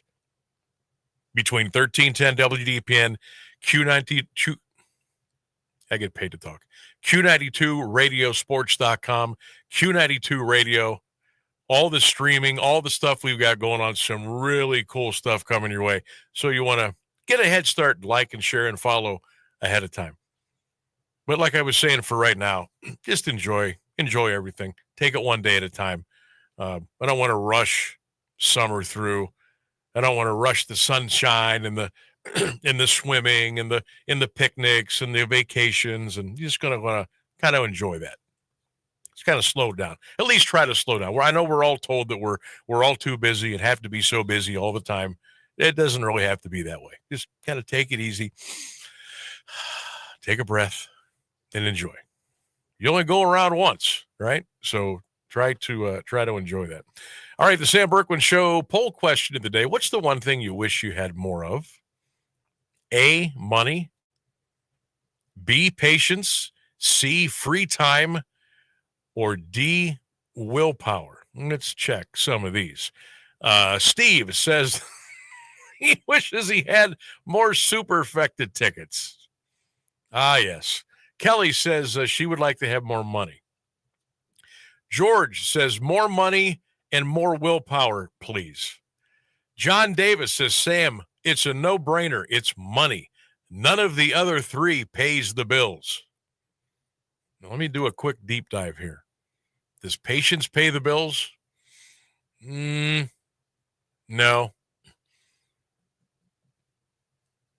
Does willpower pay the bills?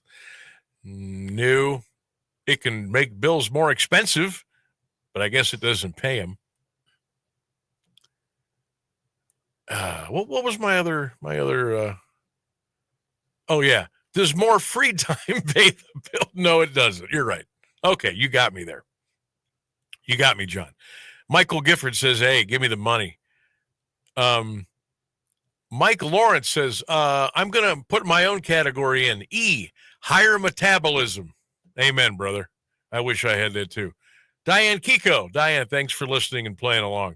She says she wished she had a little bit more willpower. I would agree there. Hit us up. Let us know. What's the one thing you wish you had more of? Money, patience, free time, or willpower? You can only pick one. Boy, John hit it right on the, you know what? All those other things except money doesn't pay the bills. But we got to worry. We got to get out of that mindset. I know it's so important because if you don't, life is not good if you don't pay your bills. But that's one thing that's just always kind of hanging out there. Always hanging out there. All right, we're going to be checking in with new Coventry head boys basketball coach Larry Taylor coming up here in about 5 minutes. I'm looking forward to catching up with Coach T and see what he's going to bring to Coventry. His coaching philosophy, you know how that's been for years with Jackson and Central and a stop down in Tuscarawas County with Tuskegee Central Catholic. But I love talking hoops with Coach. I know he's still got the fire, and I think it's going to be cool to watch what goes on at Coventry. Coach Larry Taylor coming up at 4:45. 5:40 today. Dare I call them the Cinderella Perry Panther baseball team? Well, maybe. They started 1-10. They're now 14-12, and they're still in the tournament. They'll play Walsh Jesuit tomorrow.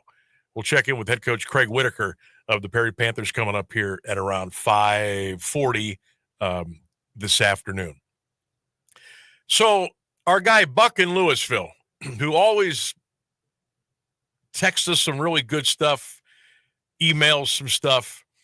Well, he emailed me an article from Sports Illustrated.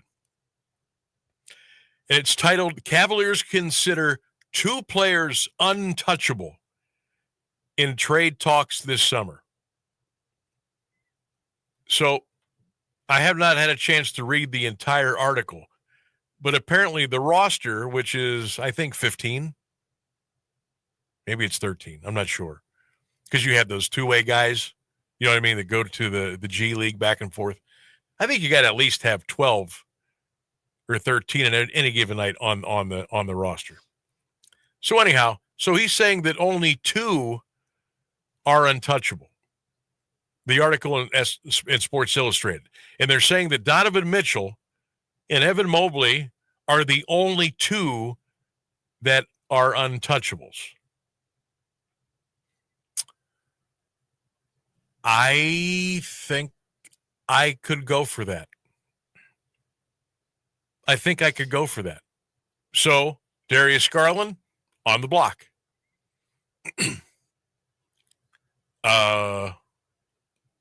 Jared Allen on the block. DeAndre Hunter on the block.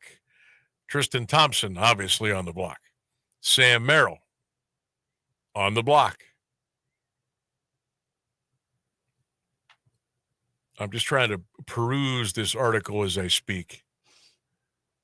And I'm going to say, yeah, I was a little higher on DeAndre Hunter when we got him. And I don't know. I really liked him with Atlanta. I thought that was like a steal for us.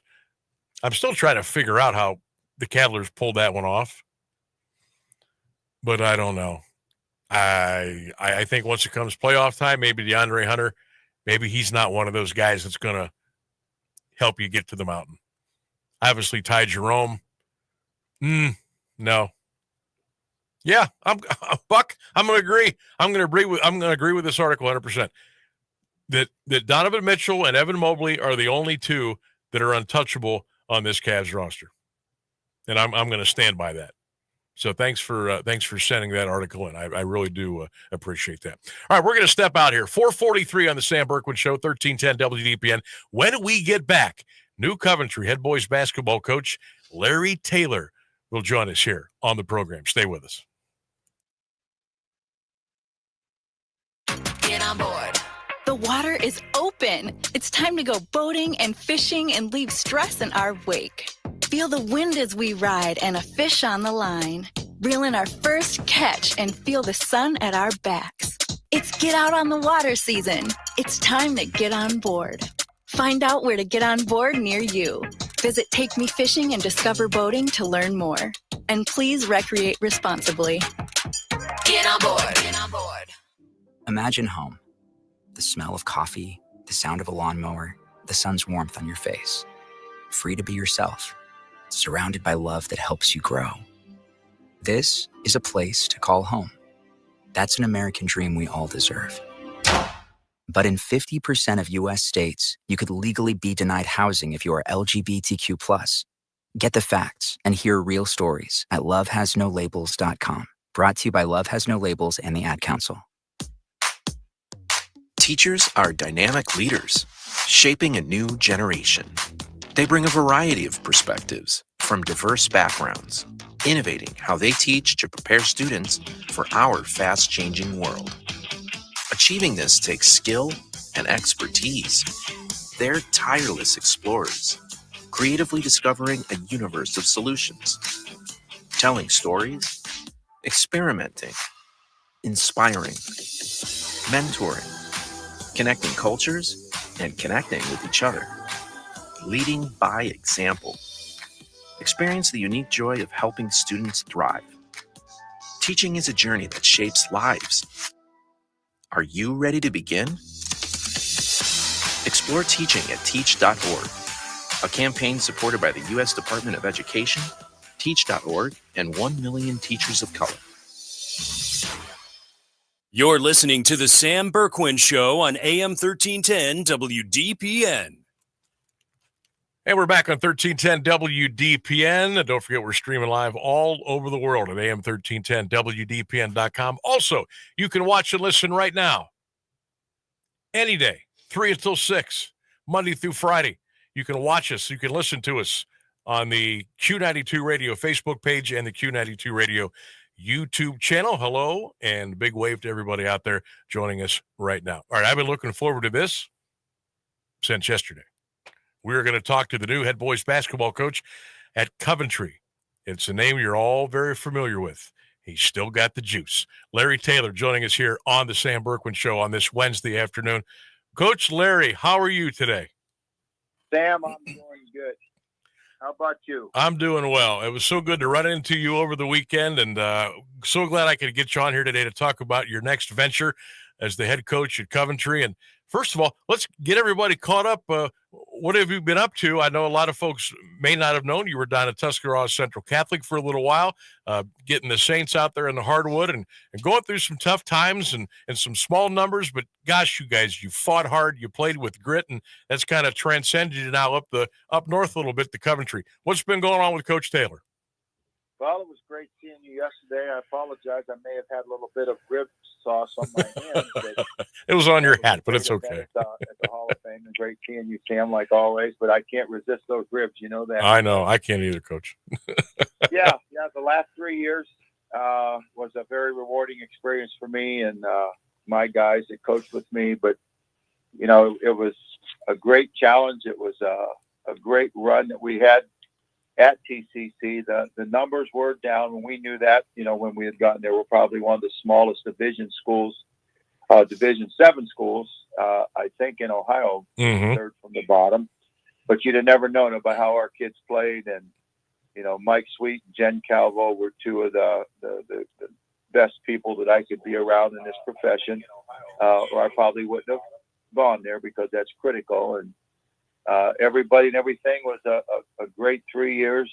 We had a great group of seniors when I first got there with Jordan Cherry and Caden Crozier and Chase Sikansky and those kids. And we ended this season with 3 great seniors again, Nathan Wright, Bryson Grimes, and Jace McCollins. They have their graduation on Sunday, and I'll be there like I promised them I always would. And I told those kids, a little emotional today. I started to get some of the text and well wishes from those kids. And, I'm just, thank God above. We're blessed to be able to do what we do, Sam, and you know that. But to be able to make a difference in kids' lives that last, a lifetime is something that I'll just always be thankful for. And I thank Tuskegee Central Catholic for giving me that chance to do what I love to do and what God gave me the ability to do, and that's build relationships and make a difference in our kids and win a few basketball games along the way. Coach, you talked about, and, folks are very familiar with the stops that you've made in high school. And I think it's kind of neat. The places that you have been, they've all been a little bit different. The big public, kind of like suburban school, Jackson, the pretty big size, like the city school, Maslin, then the parochial school, small school down in T County, and now you're heading up to Coventry. You've experienced a little bit different slices of life along the way. How has that rubbed off on you and maybe changed the way you've done things and looked at things?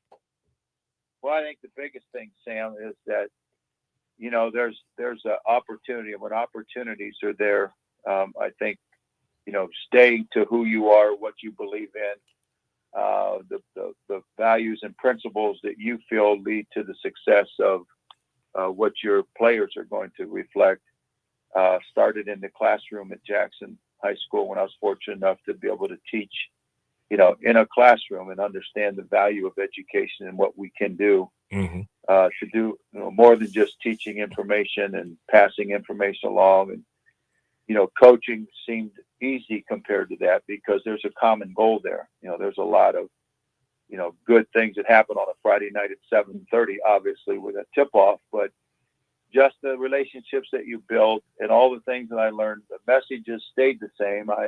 I learned over the years that you stick to your core, but you have a different delivery. You don't always have to deliver that message the same, but I think the message has to be loud and clear that you represent your school, you represent you and your family, act like it, be like it, and then play like it. So in my eyes, kids were kids. I said that when I went to TCC. I believed it in my heart at Jackson because all of those awesome people that I made friends with there are still there.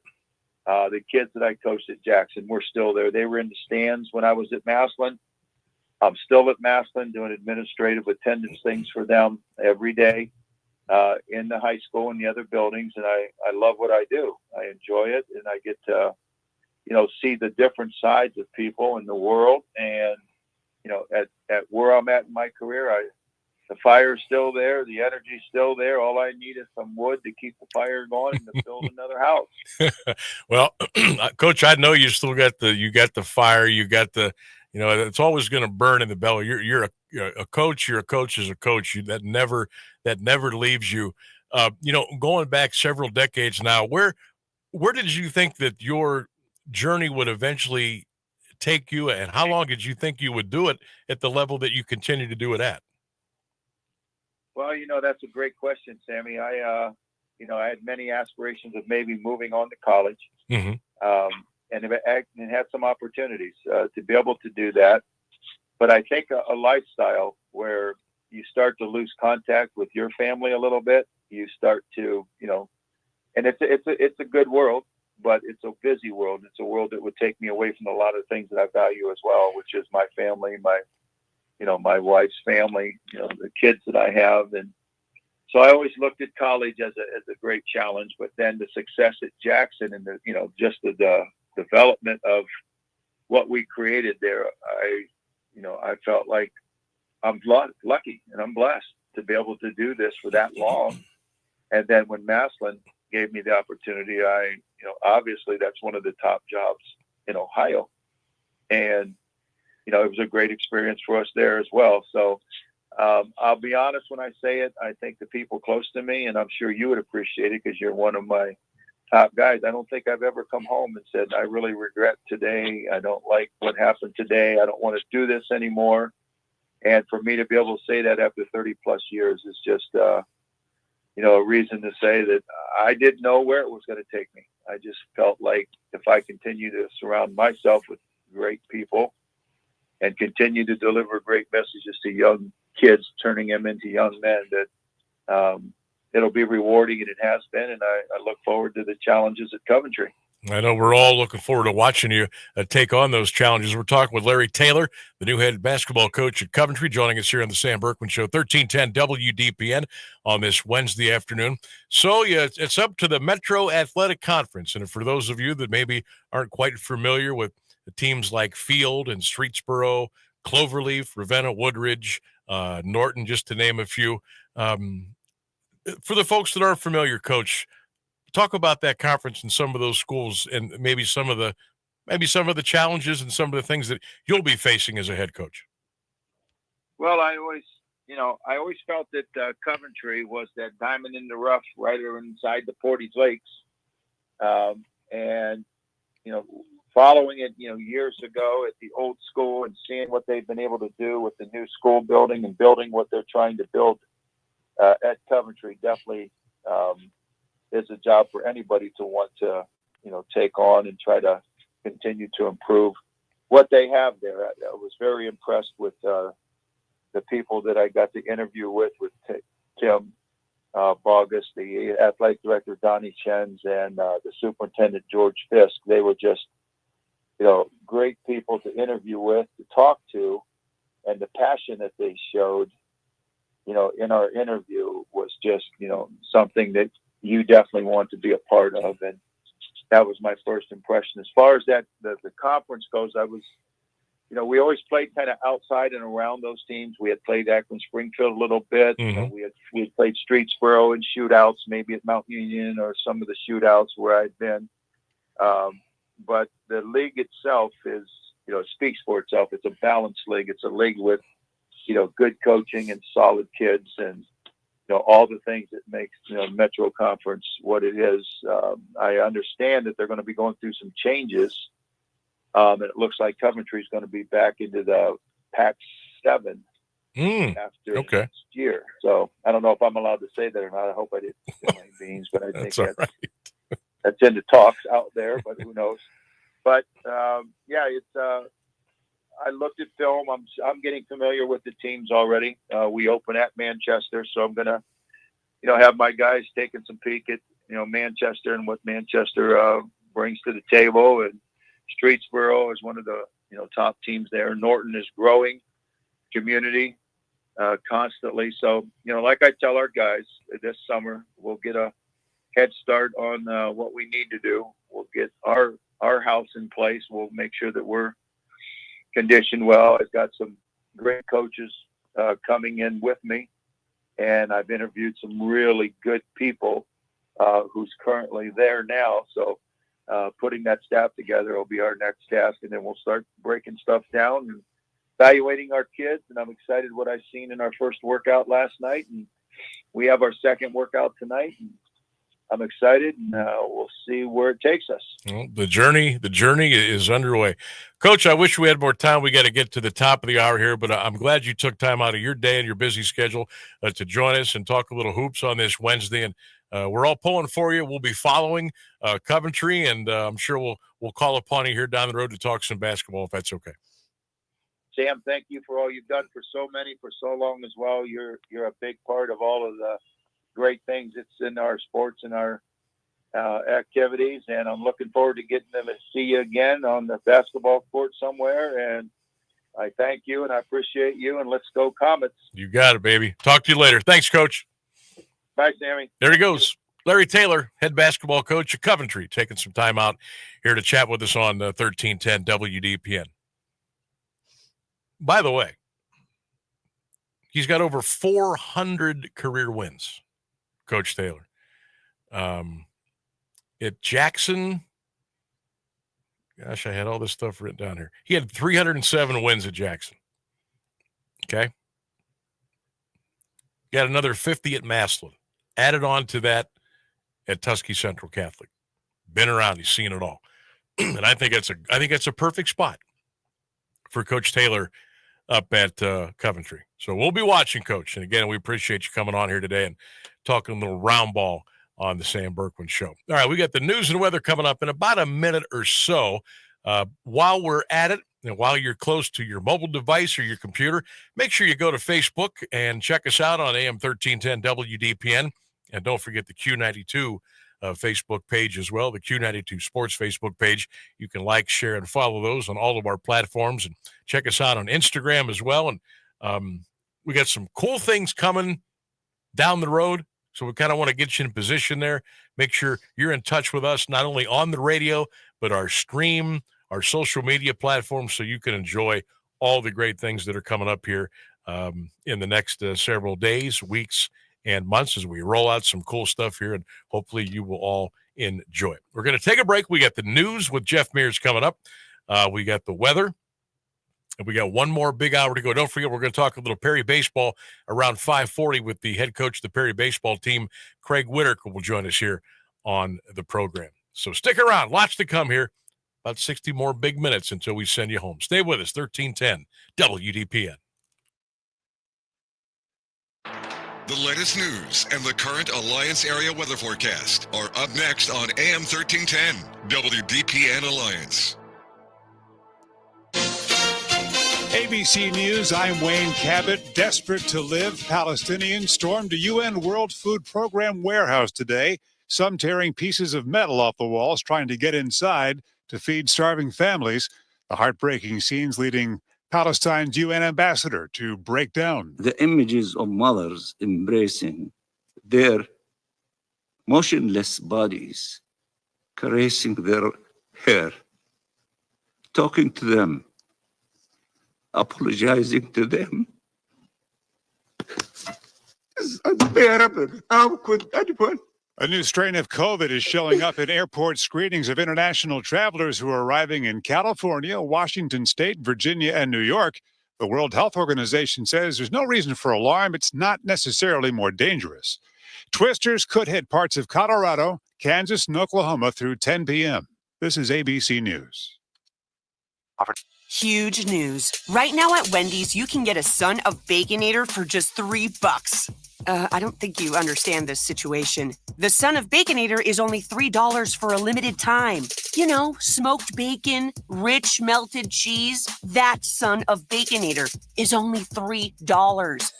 Thank you to whoever wished upon that star. For bacon that just won't quit, gotta be Wendy's. U.S. price and participation may vary. Prices may be higher in Alaska and Hawaii, not valid on a combo or on third-party delivery platforms. Everyone on the road is trying to make it to their destination safely. You can help by staying aware of the large trucks and buses around you. They take longer to stop, have large blind spots, and make wide turns that require caution from other drivers. It takes all of us working together to share the road safely. Learn more at www.sharetheroadsafely.gov. Paid for by FMCSA.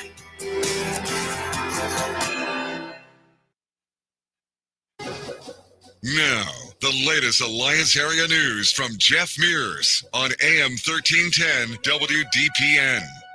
Good afternoon. It's 5:02. This news a service of Bonfort Glass. A Canton woman is jailed on charges of aggravated arson, felonious assault, a weapons count, and menacing by stalking. 42-year-old Leslie Schaefer was arrested on warrants Tuesday. Schaefer is accused of setting off an explosion at a home in the 1600 block of Meadow Lane Drive Southeast in North Canton, May 16th. The blast caused a fire. She also allegedly shot through a bedroom window. The bullet passed several feet from the victims, who were asleep inside. Schaefer reportedly waited for them outside their home and in a Starbucks parking lot and messaged them through an app pretending to be other people. The alleged activity occurred between May 1st and 16th. Schaefer's arraignment is set for tomorrow in Canton Municipal Court. Jackson Township Police are investigating a Saturday night shooting that sent one person to the hospital. Officers responded to a report of shots fired in the 5600 block of Lassiter Drive Northwest around 9:40. Police say two cousins were arguing when one of them shot the other twice in the leg. The victim was taken to Mercy Hospital. The case will be submitted to the prosecutor's office to determine if any charges will be filed.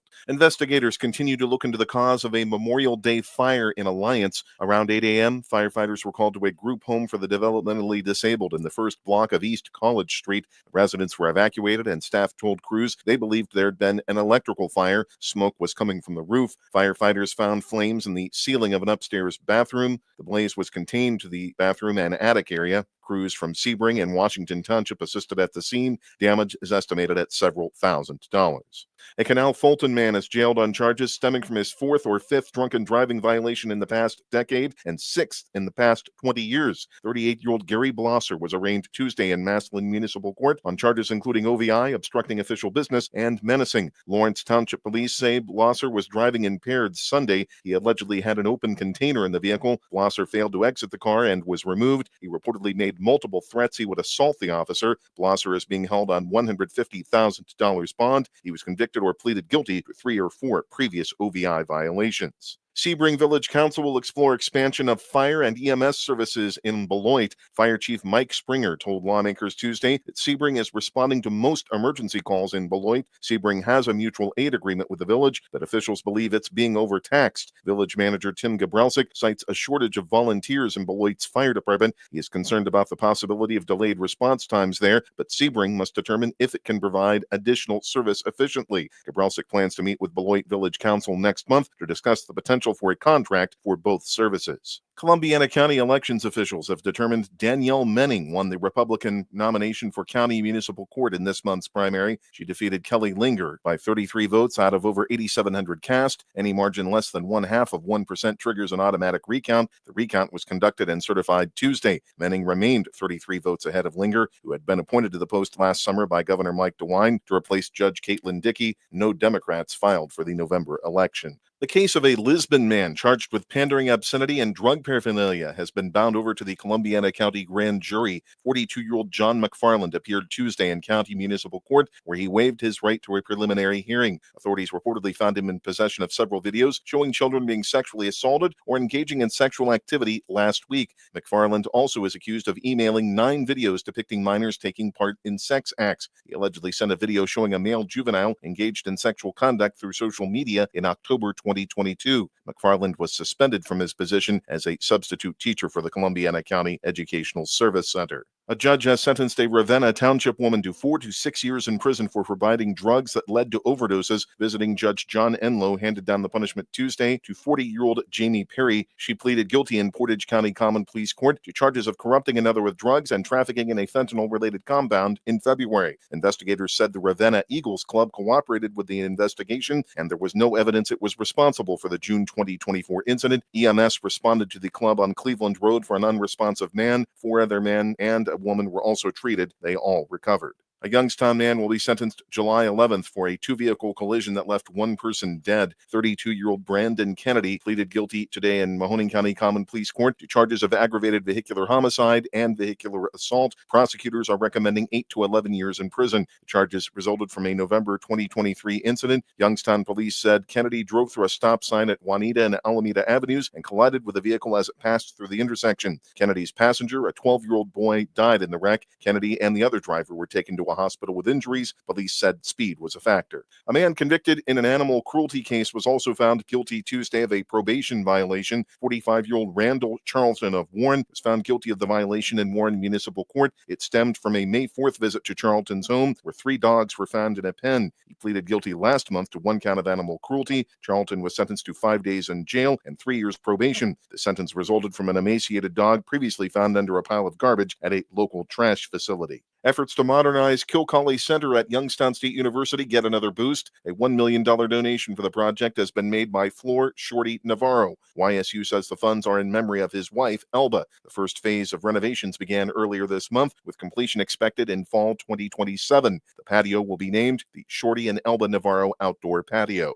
Ohio Supreme Court Justice Pat Fisher has announced a bid to unseat Justice Jennifer Brunner with 2 years left on his current term. The Republican Fisher would be ineligible due to constitutional age limits from running by the time his 6-term term expires in 2028. He says he'll instead face off against the 68-year-old Brunner. Brunner is a former Ohio Secretary of State. She is the only justice up for re-election next year and Ohio's only Democratic statewide office holder. Brunner says party affiliation should be our last concern as judges. An Ohio divorce attorney accused of fatally stabbing a client more than a decade ago in a plot to delay her trial has pleaded not guilty to aggravated murder and kidnapping charges. Bail was set at $2 million today for Gregory Moore, who was also charged with murder and conspiracy in the 2013 death of Eliza Sherman. She was stabbed more than 10 times. Sherman's body was found on a downtown Cleveland sidewalk near where she was set to meet Moore to discuss her divorce the day before the trial was scheduled to begin. Bail was set at the request of his defense lawyers, who argued Moore was not a flight risk. In sports, Browns defensive tackle Mason Graham signed his rookie contract Tuesday. The 4-year deal is worth reportedly $40.8 million with a $26.3 million signing bonus. Graham was the 5th overall pick after Cleveland traded its 2nd overall pick to Jacksonville to move down 3 spots. The Jaguars took Travis Hunter after moving up. The Browns also got Jacksonville's 2nd and 4th rounders and the Jaguars' 2026 first rounder. Graham was a first-team selection on the Associated Press All-America team. He had 45 tackles, 7 sacks, and 3.5 tackles for loss last season. Graham was the defensive MVP of the Rose Bowl during Michigan's national championship season in 2023.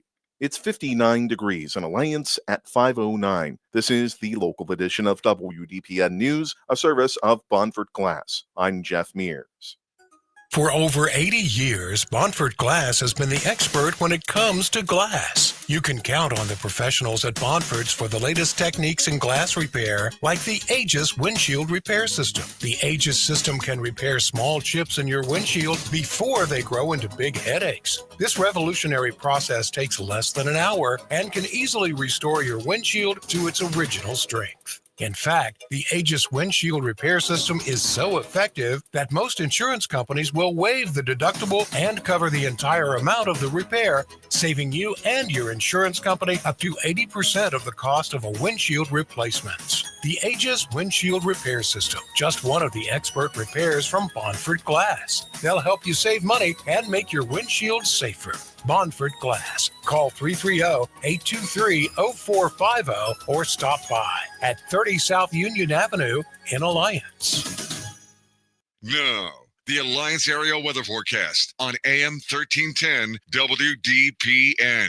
Cloudy skies for the rest of your Wednesday afternoon. Can't rule out the possibility of showers, the high reaching 60. Mostly cloudy overnight. Another chance of showers with a low dipping to 55. Thursday, a slight chance of afternoon showers, otherwise partly sunny skies and a high around 72. That's your AM 1310 WDPN weather.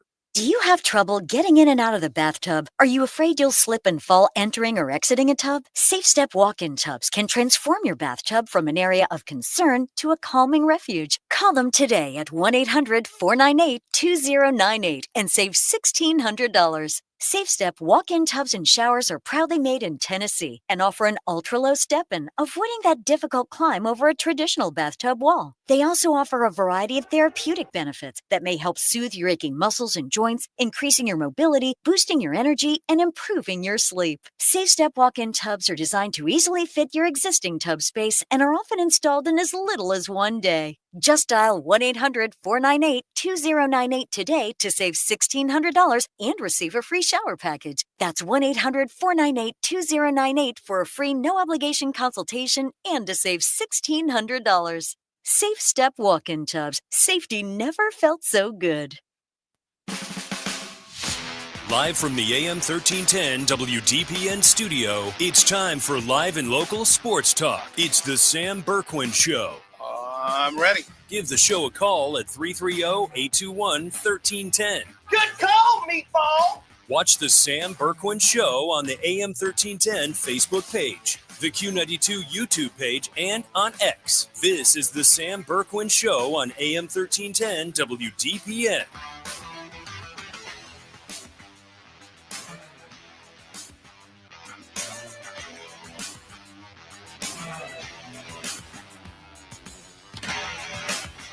Halliburton has the last 7 points for Indy. And the other way, Neesmith takes off. What a great all-around game here. Shot clock at 3. Halliburton for 3. Well, that was deep, but Brunson backed up, anticipating the switch. Are 1 win away from the NBA Finals. It'll be a closeout game Thursday at the Garden. Level stopped up for the empty net, scores!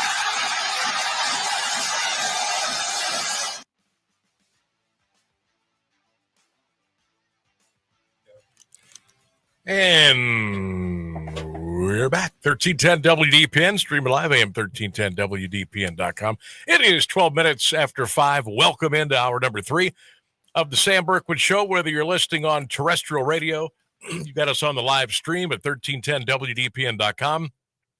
Or if you're watching and listening, hello, everybody, on the Q92 Radio Facebook page and Q92 Radio YouTube channel as well. Sammy B here, Ryan Rainsberg over there, as we're with you until 6 o'clock tonight. The phone lines are open at 330-821-1310. That's 330-821-1310. Now, you heard our highlight package that we run at the top of the hour. Now, there was one highlight in there we didn't have because it just happened a little bit ago, and it was a good one. It was a game winner.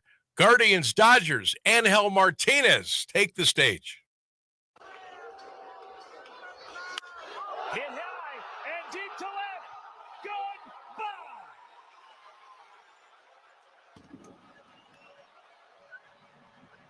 It's a 3-run homer for Angel Martinez, and the Guardians have come all the way back to take a 7-4 lead. How about that? Matty Underwood on the call, CLE Guardians TV. Guards were down 4-2 in the bottom of the 8th inning. They put 5 across, wrapped it up in the 9th. Guardians win over the Dodgers 7-4. Cleveland now 30-25 on the year.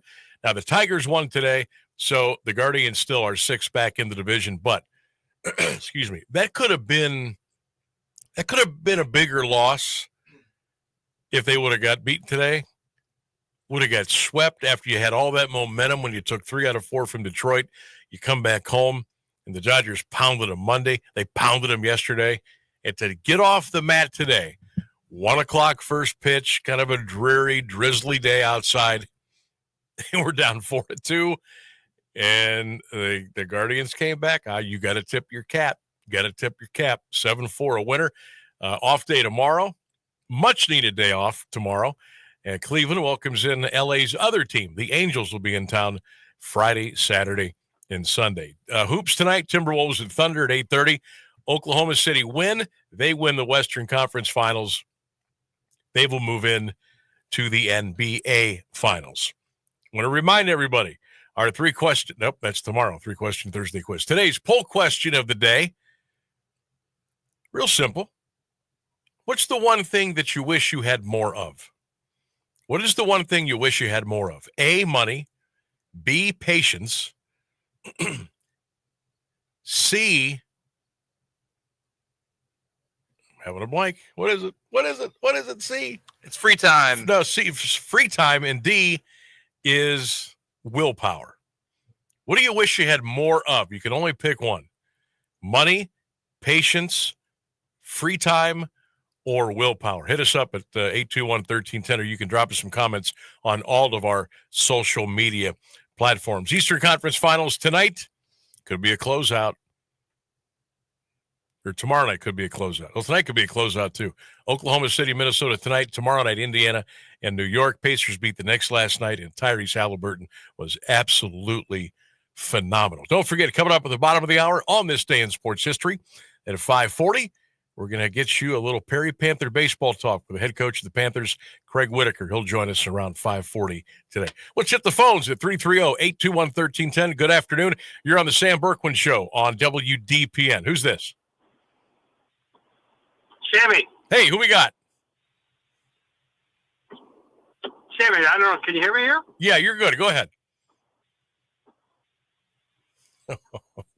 It sounds like we're having some issues. I can't tell by the voice who it is, but I know they sound like. There? Yeah, I'm here. Go ahead. Okay, I can't. This is Laundromat Jim. Long time. Hey, Laundromat Jim. Welcome. How are you, buddy? I am doing awesome. For some reason, I can't hear you on my phone, but it's okay. I'm doing awesome. I missed you, man. Couple things on that. Your question. How about number D, mechanical ability? I wish I had a lot more mechanical ability. All right, we'll throw that in there just for you.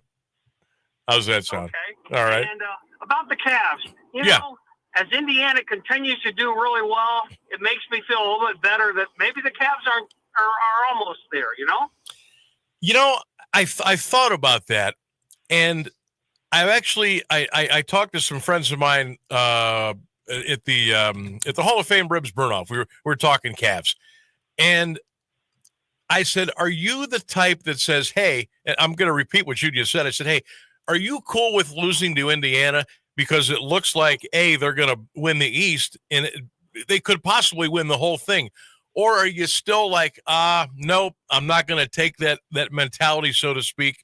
We need to get much, much better. I think for a minute, I'm like, that's not bad. We lost to the Pacers. Okay, I feel a little bit better.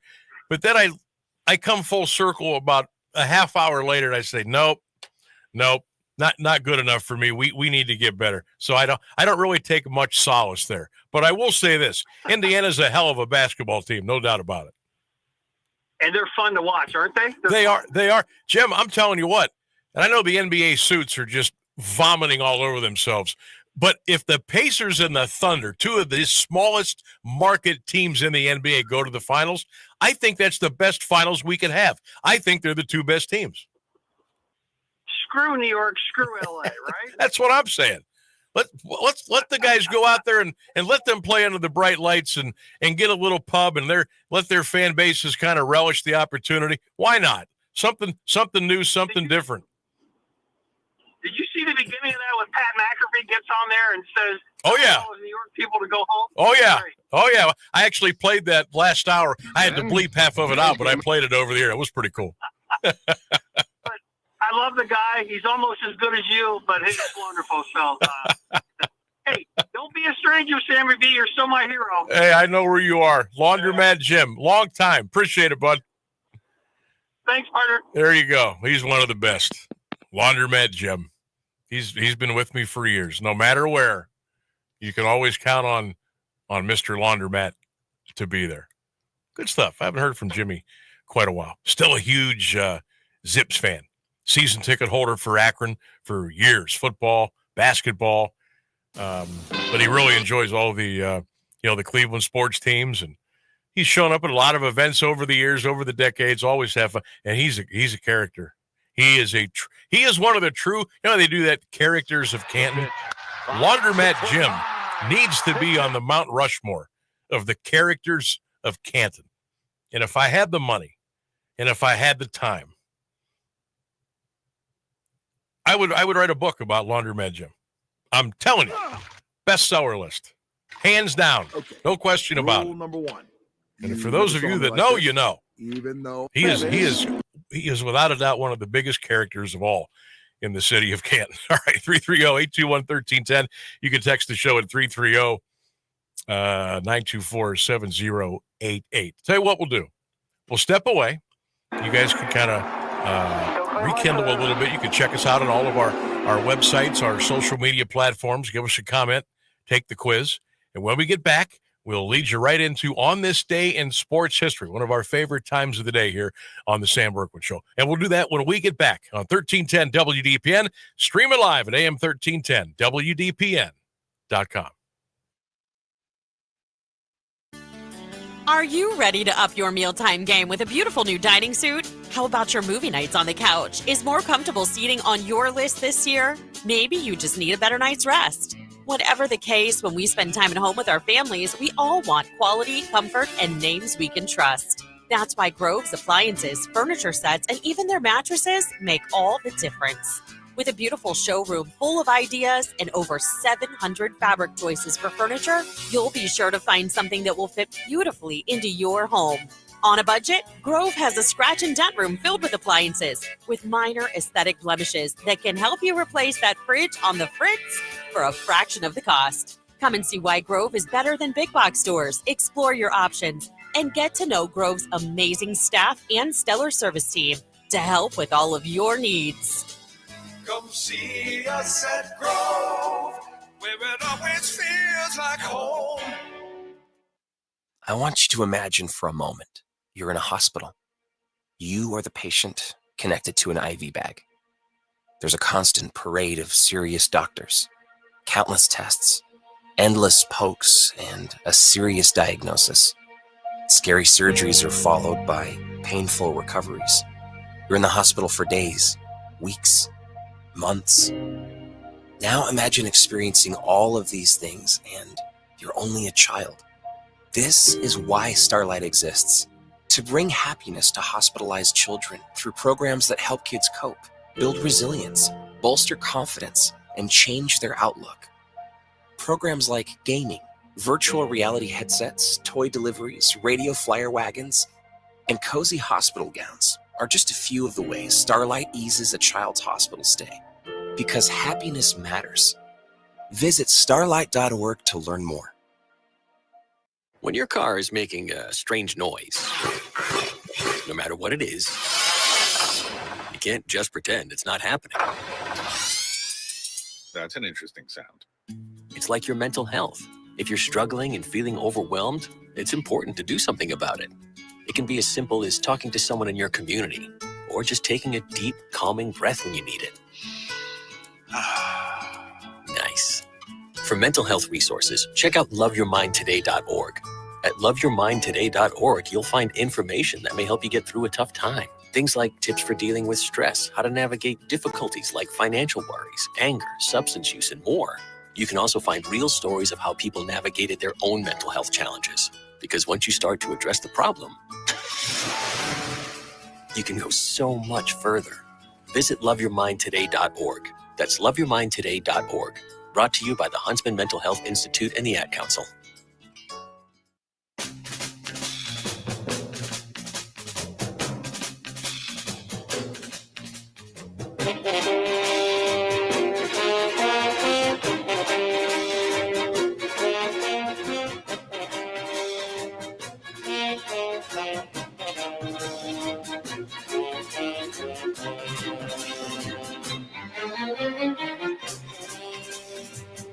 We're back, 1310 WDPN, stream live, AM1310WDPN.com. It is that time of the day. It's On This Day in Sports History. On this day in 1941, the first night game in Washington, D.C. took place. The Yankees beat the Senators 6-5 at Old Griffith Stadium. On this day in 1946, the first night game at Yankee Stadium took place. The Senators beat the Yankees by the score of 2-1. On this day in 1957, big day, National League club owners voted to allow the Brooklyn Dodgers to move to Los Angeles and that the New York Giants could move to San Francisco. That was on this day in 1957. Holy cow. On this day in 1995, the Chicago White Sox and the Detroit Tigers combined for 12 home runs at the old Tiger Stadium. On this day in 2003, we talked about this a couple days ago, Patrick Waugh of the Colorado Avalanche announced his retirement from the NHL. He left his career with victories at .551, 1,029 games played, He was also the all-time leader in playoff victories, games played, and shutouts. He was a dandy. If you followed the NHL back then, you know all about Patrick Waugh. All right, now time for the audio portion of On This Day in History. On this day in 1951, Willie Mays hit his first home run. It was also his first major league hit. I couldn't find that one, but I could find the first hit he ever got as a member of the New York Mets, and here it is. Payoff pitch to Mays, and it's way back in left field. It could be. It's going, and it is a home run. A home run for Willie Mays, number 647 in his career. There was Willie Mays with the home run, and Lindsey Nelson on the call. On this day in 1962, I'll have Ryan Rainsberg go ahead and bring that up now as we go. Who forgets? Who doesn't remember the great ABC theme of Wide World of Sports? It actually presented on this day, 1962, on CBS Radio. Spanning the globe to bring you the constant variety of sport, the thrill of victory, and the agony of defeat. The human drama of athletic competition.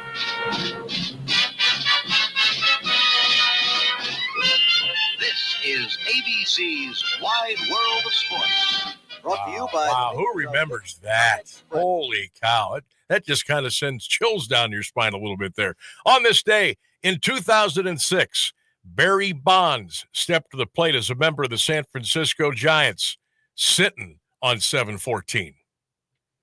The pitch. Bonds hits one high. Hits it deep to center. Out of here. 7:15. The wait is over, and they are on their feet here at AT&T Park. Bonds passes Babe Ruth. He is second on the all-time home run list. There it was, back on this day in 2006. And for you racing fans, we didn't forget about you. On this day in 2017, Tanuma Sato became the first Japanese and Asian driver to win the Indianapolis 500. The one that got away comes back to him. Checkered flag is in the air, and the 101st Indianapolis 500 is won by Takuma Sato. How about that? On this day in 2017. That gets us right to the bottom of the hour. It's the news and weather coming up next. It's the Sam Bourquin Show on 1310 WDPN.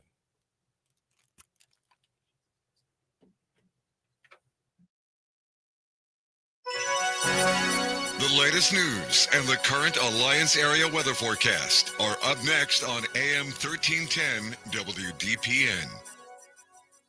Good afternoon. It's 5:30. Israeli Prime Minister Benjamin Netanyahu says the man believed to be the head of Hamas's armed wing, Mohammed Sinwar, has been killed, apparently confirming his death in a recent strike in the Gaza Strip. There was no confirmation from Hamas. Sinwar is the younger brother of Yahya Sinwar, the Hamas leader who helped mastermind the October 7th, 2023 attack that started the Israel-Hamas war. He was killed by Israeli forces last October. Israeli strikes have decimated Hamas's Gaza leadership during the 19-month war, but the militant group has maintained its rule over parts of Gaza not seized by Israel and still holds dozens of hostages. President Trump says he warned Israeli Prime Minister Benjamin Netanyahu about his actions while talks between the U.S. and Iran are ongoing regarding a potential nuclear agreement. Did you warn Prime Minister Netanyahu against taking some sort of actions that could disrupt the talks there in a phone call last week? Well, I'd like to be honest.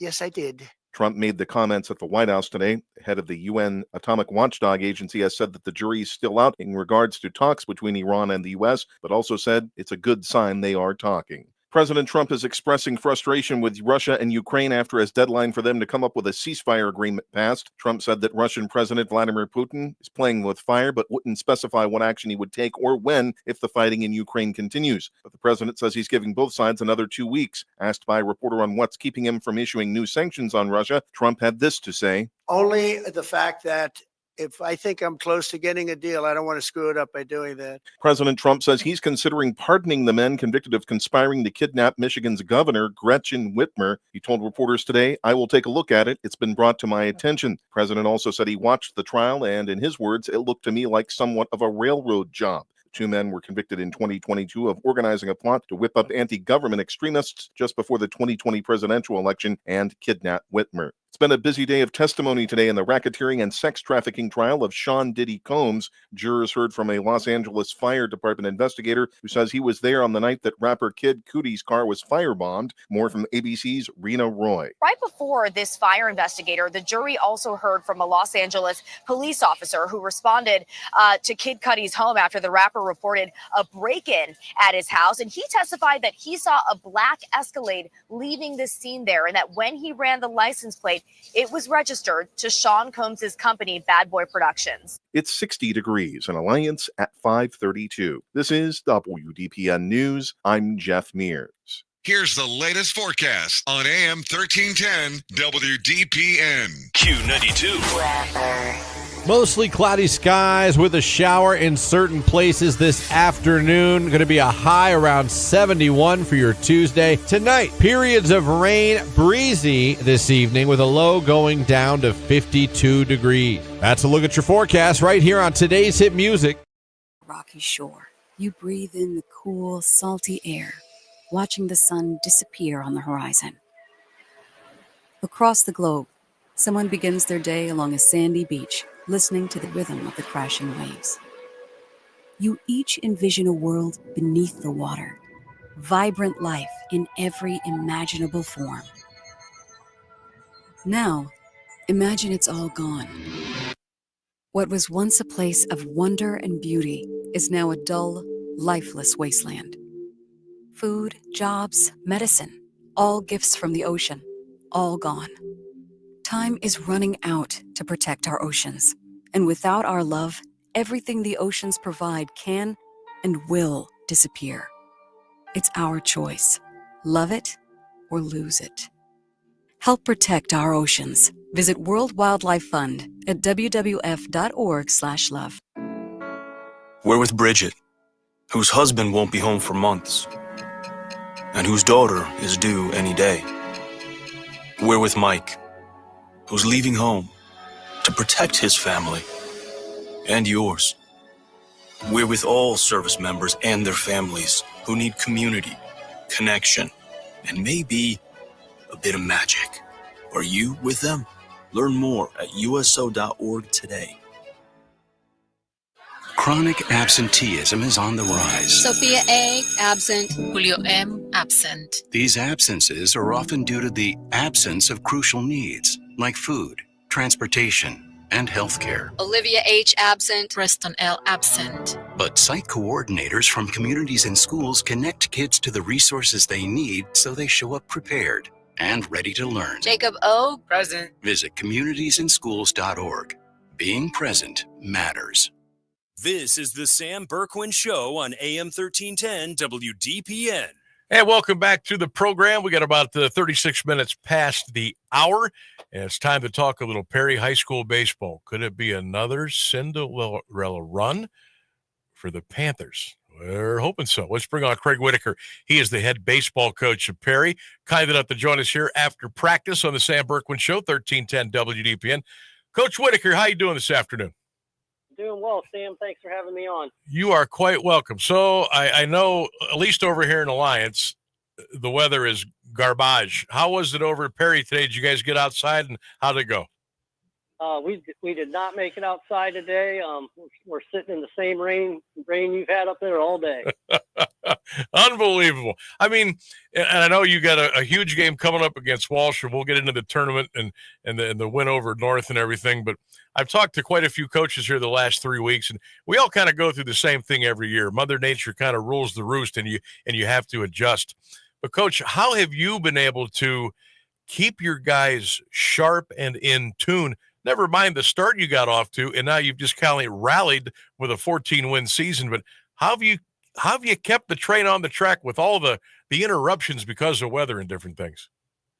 I think a lot of that comes from the kids themselves. This is the first year I've had a senior junior laden group. We're running one sophomore out there in the lineup for the past 3-4 years. We've been running a really young lineup out there throughout the season, and that veteran group they just know how to manage their business, and it's made my job a lot easier when we have these days like today where it's raining, it's messy, and we can come in small groups and get some individual work done before we go to battle on Thursday versus Walsh. So today's practice, did it remind you of all of any of the practices that you have back in March because you're indoors? Oh no, I mean practice today reminds me of more of like our winter workouts, and we bring them in small groups and do some individual work and just kind of try and fine tune some things. Very good. So you started off 1-10, and then you get a win against Salem, a couple more setbacks, Boardman being the last one, and then against Firestone on the 19th, and then Glen Oak, you suffer a loss there after there, but then you guys kind of catch fire. What happened? Early in the season, we had some internal issues that we were dealing with early on. And some things between the lines was just trying to figure out who could get it done and what bodies we needed to put out there and what that mix looked like. And once we kind of settled into guys adapting to their new roles and being able to produce a little bit, when we got some surprises in the lineup that have come out and shined a little bit that we weren't really expecting. But once that started to happen, the kids just kind of bought into each other, and they were like, oh, man, we can do this. And we started putting up really good scoring runs, and the pitching's been outstanding. And they give us a chance to win every night when we go out. And when you couple that with good defense, it's the recipe for success. I mean, you guys went on a heck of a streak there with wins consecutive over Copley, Hoover, the Falls, Massillon, Barberton, Boardman, and then you split with Green. You jumped right back into the win column.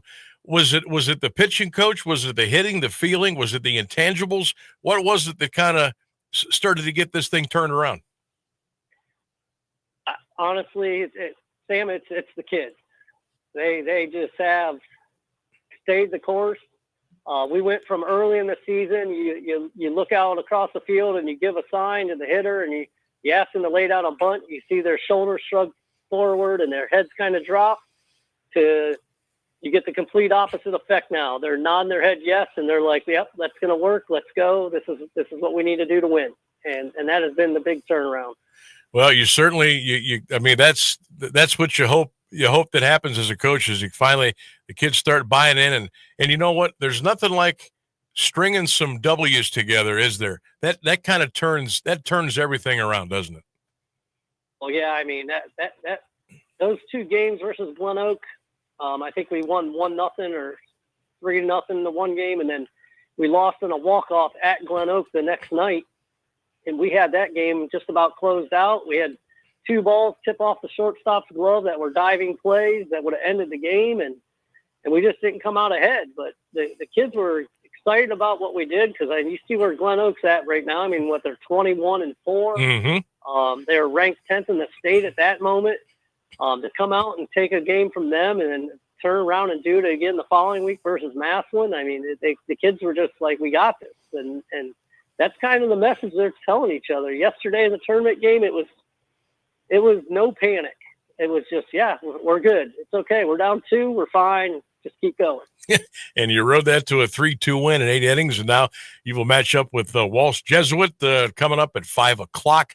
That will be the next ball game up for Coach Whitaker and the Panthers. And Coach, kind enough to join us here today on the Sam Bourquin Show, 1310 WDPN, talking Superior Panther baseball with Craig Whitaker. The Panthers are 14-12 now, trying to get 15 and stay alive here in the high school baseball season. Again, riding the wave of victories this time around. Green, Hoover, Brunswick, Stowe, and then East Lake North. Of course, Walsh is coming up. You played a lot of different teams, different conferences, different styles. Have you seen just about everything so far this year, up to date? Yeah, I mean, when you go around and get outside of Stark County, baseball changes just a little bit. Mm-hmm. I mean, honestly, when we get away from Spike over at Massillon, we get away from Phil over at Jackson. You get away from that small ball style manufacturing runs to guys that are just trying to out hit you and win the game that way. Styles change, and the way that they attack you defensively changes, and you kind of just adapt and try and move on and put your team in the best possible situation to be successful. Coach, how about some of the young men that have kind of led the charge here for you? Maybe a couple of guys offensively, defensively, guys on the mound. Who's really stepped up here for you? Boy, on the mound, I'm running out a 3-man rotation with Preston Breet, Ben Rogers, and we also have, drawing a blank there, Jack Kintz. He's our next guy up. So those guys have been outstanding on the mound. We're going back and looking at some records, and I think as a staff, they're kind of setting the bar right now. So we'll hope that continues into tomorrow's game. Offensively, Marshall Geckler, senior. I mean, he's a good name in the wrestling world. Mm-hmm. He has really been kind of the spark plug that kind of gets us going and keeps us moving forward.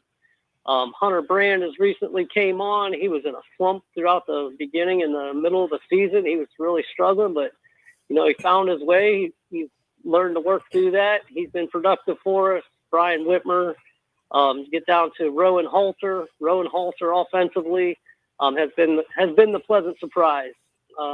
He's the grinded out Perry kid who he just figured out a way to find his way in the lineup and earn a spot, and we haven't been able to take him out. So those are some successful kids that we've had in the lineup here recently. Obviously it all starts with pitching, and I've had a lot of coaches on the last couple of weeks, and the success they're having is because their guys have been throwing strikes. And what, it doesn't hurt to get some timely hits to make the routine play, maybe make a spectacular play, and it kind of all comes together. And I got to ask, obviously the Perry wrestling program stands alone. They expect to be where they are every year, and that's hoisting trophies and ribbons at the end of the year. You had the magical run by the basketball team that just came out of nowhere, went all the way to the state championship game. Has that rubbed off at all on the baseball team at all? Has it been an infectious thing? But hey, look there. Why not us? Yeah, I mean, Marshall coming out of the wrestling room, he has that expectation. Jack Kintz, I got a young XJ Wallheater. He is coming from the basketball side of things, and they got to see it. They got a taste of it, and they see what it takes to make that jump to the next level. And they kind of just lead the way a little bit in the way that they go about their business, and we try and get things done. And I think what basketball did and what the wrestling team has done over the years is just outstanding. And we like to see that carry over. I mean, our softball program right now is I think they're over in Ashland playing right now, actually. So, and that's in the regional semis. So it just is kind of carrying us along a little ways, and we hope to see that continue. No doubt about it. By the way, I should congratulate the following Perry baseball players. This was announced earlier today, I think. All Federal League team, first team, Marshall Geckler, Preston Bright, honorable mention, Ben Rogers and Rowan Halter. So congratulations to those young men. So Walsh Jesuit coming up, and traditionally they have been a very, very good baseball program. I know that Coach Chris Kazmar is no longer there, but they've got really good baseball tradition. This is not one of the Walsh teams, however, Coach, that's just pounded teams. They do, I think they're like 14-6, 15-6. They're a very formidable opponent. What do they look like in 2025? I would compare them to a Glen Oak, a Jackson. Like that's what we're going to see. I mean, offensively, they're very comparable to those two teams. On the mound, we're expecting to see, an outstanding young man by the name of Sean Sullivan up there. We're just got to grind it out, and I'm expecting, a 1-2 run game, and it might be a 9, 10, 12 inning game like you had going on over at Hoover yesterday. But I feel like our kids are up for the challenge. Walsh comes in 14-6-1. And of course, the Perry Panthers come in at 14-12. And of course, Walsh, they'll play a great schedule. They got St. Ed's is on there, St. V, Mayfield, Benedictine, Twinsburg, just to name a few.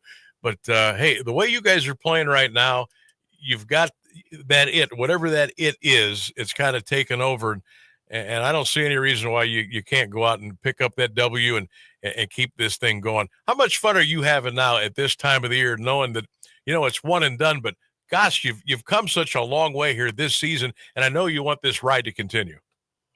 Oh yeah, I mean, to see the turnaround that we took, that when you talk about that 1-10 in the first couple weeks, I mean, we took some punches, some haymakers to the face there. I mean, 10 runs, 3 times in 2 weeks, and to see where we are now, and my wife would have told you, I told you this last night. She was like, "You don't seem like you're having fun." I go, "I'm too focused on what's going on. I'm trying to make sure I'm ready for the next opponent." And so I think I'll get to enjoy it more when it's over. Yeah, well, hopefully it's a while before that happens. Coach, I appreciate you making time today. Glad you got a little practice time in, and of course, best of luck against Walsh Jesuit. If you happen to take care of business, and we hope that you do, we can catch up with you and get ready for the next round. All the best, and thanks for coming on today. I appreciate it, Sam. Thank you very much. You got it. There he is, Craig Whitaker, the skipper of the Perry baseball team. They'll play Walsh Jesuit tomorrow at 5 p.m. And, hey, I think they got a shot. Why not? Why not? And I know Walsh just pounded somebody 20-1 in their last tournament game, and that doesn't mean anything. Perry's playing good baseball right now. They've rallied from a 1-10 start. They've got 14 wins now in their pocket, and they think they can win. They know they can win. That's the best part about it. There's a difference between going out there thinking you can win and knowing you can win. And right now, the Perry Panthers know they can win. And it might sound a little corny, but I'm telling you what, the more teams that do well under the same roof at the same school, and I don't care if it's fall, if it's winter, or if it's spring, the more teams that do well, there's more attaboys in the hallway. There's more attagirls in the gym. There's more, "Hey, coach, hope you're having a great..." It all is infectious. It's all infectious. Somebody does something well, the next person says, "Hey, I want to do something well too." And they know they can do it. They don't think they can do it. And what happens? They go out and do it. Perry's had a great sports season. Again, look what the basketball team did. The girls' softball team is in action right now. Of course, they're used to being there this time of the year, but still, you got to get there, right? Basketball team, wrestling. They're doing it up over there. They're doing a great job. And why not go out and beat Walsh Jesuit? Why not? And get them out of the way, right? Get to have to play them sooner or later. Get them out of the way. Get ready for the next one. All the best to the Perry Panthers and Coach Whitaker. Fun to talk a little Perry baseball here today on the Sam Bourquin Show, 1310 WDPN. All right, before we go to the break, I want to throw that quiz out there to you, the Sam Bourquin Show poll question of the day. Which is the one thing that you wish you had more of? Money, patience, free time, or willpower? On the X page, money leads the way at 53%, free time at 26%, 16% people wish they had more patience, and only 5% of you wish you had more willpower. That's our Sam Bourquin Show poll question of the day. Phone lines are open, 821-1310. That's 821-1310. You can also text the show at 330-924-7088. Guardians, a big win today. Come from behind over the Dodgers 7-4. We got NBA playoffs tonight, and we got a lot of good things coming around the bend. We'll take a break on the Sam Bourquin Show, and we'll return on 1310 WDPN. And we're live here outside the Perez family home, just waiting for and there they go. Almost on time this morning. Mom is coming out the front door strong with a double-arm kid carry. Looks like Dad has the bags. Daughter is bringing up the rear. Oh, but the diaper bag wasn't closed. Diapers and toys are everywhere. Ooh, but Mom has just nailed the perfect car seat buckle for the toddler. And now the eldest daughter, who looks to be about 9 or 10, has secured herself in the booster seat. Dad zips the bag closed, and they're off. But looks like Mom doesn't realize her coffee cup is still on the roof of the car. And there it goes. Oh, that's a shame. That mug was a fam favorite. Don't sweat the small stuff. Just nail the big stuff, like making sure your kids are buckled correctly in the right seat for their age and size. Learn more at nhtsa.gov/the right seat. Visit nhtsa.gov/the right seat. Brought to you by NHTSA and the Ad Council. Teachers are dynamic leaders, shaping a new generation. They bring a variety of perspectives from diverse backgrounds, innovating how they teach to prepare students for our fast-changing world. Achieving this takes skill and expertise. They're tireless explorers, creatively discovering a universe of solutions, telling stories, experimenting, inspiring, mentoring, connecting cultures, and connecting with each other, leading by example. Experience the unique joy of helping students thrive. Teaching is a journey that shapes lives. Are you ready to begin? Explore teaching at teach.org, a campaign supported by the U.S. Department of Education, teach.org, and 1 million teachers of color.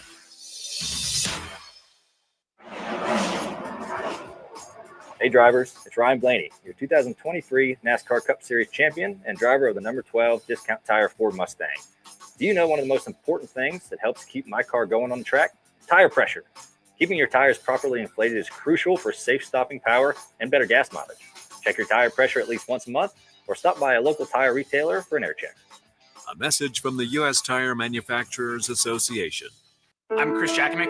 I served in the United States Air Force and I deployed 3 times. So in 2017, I was serving as an Air Force First Sergeant. Our motto in that role is my job is people, everyone is my business. But unfortunately in that year, I would lose my own brother, Lance Corporal Adam Jakovic, to suicide.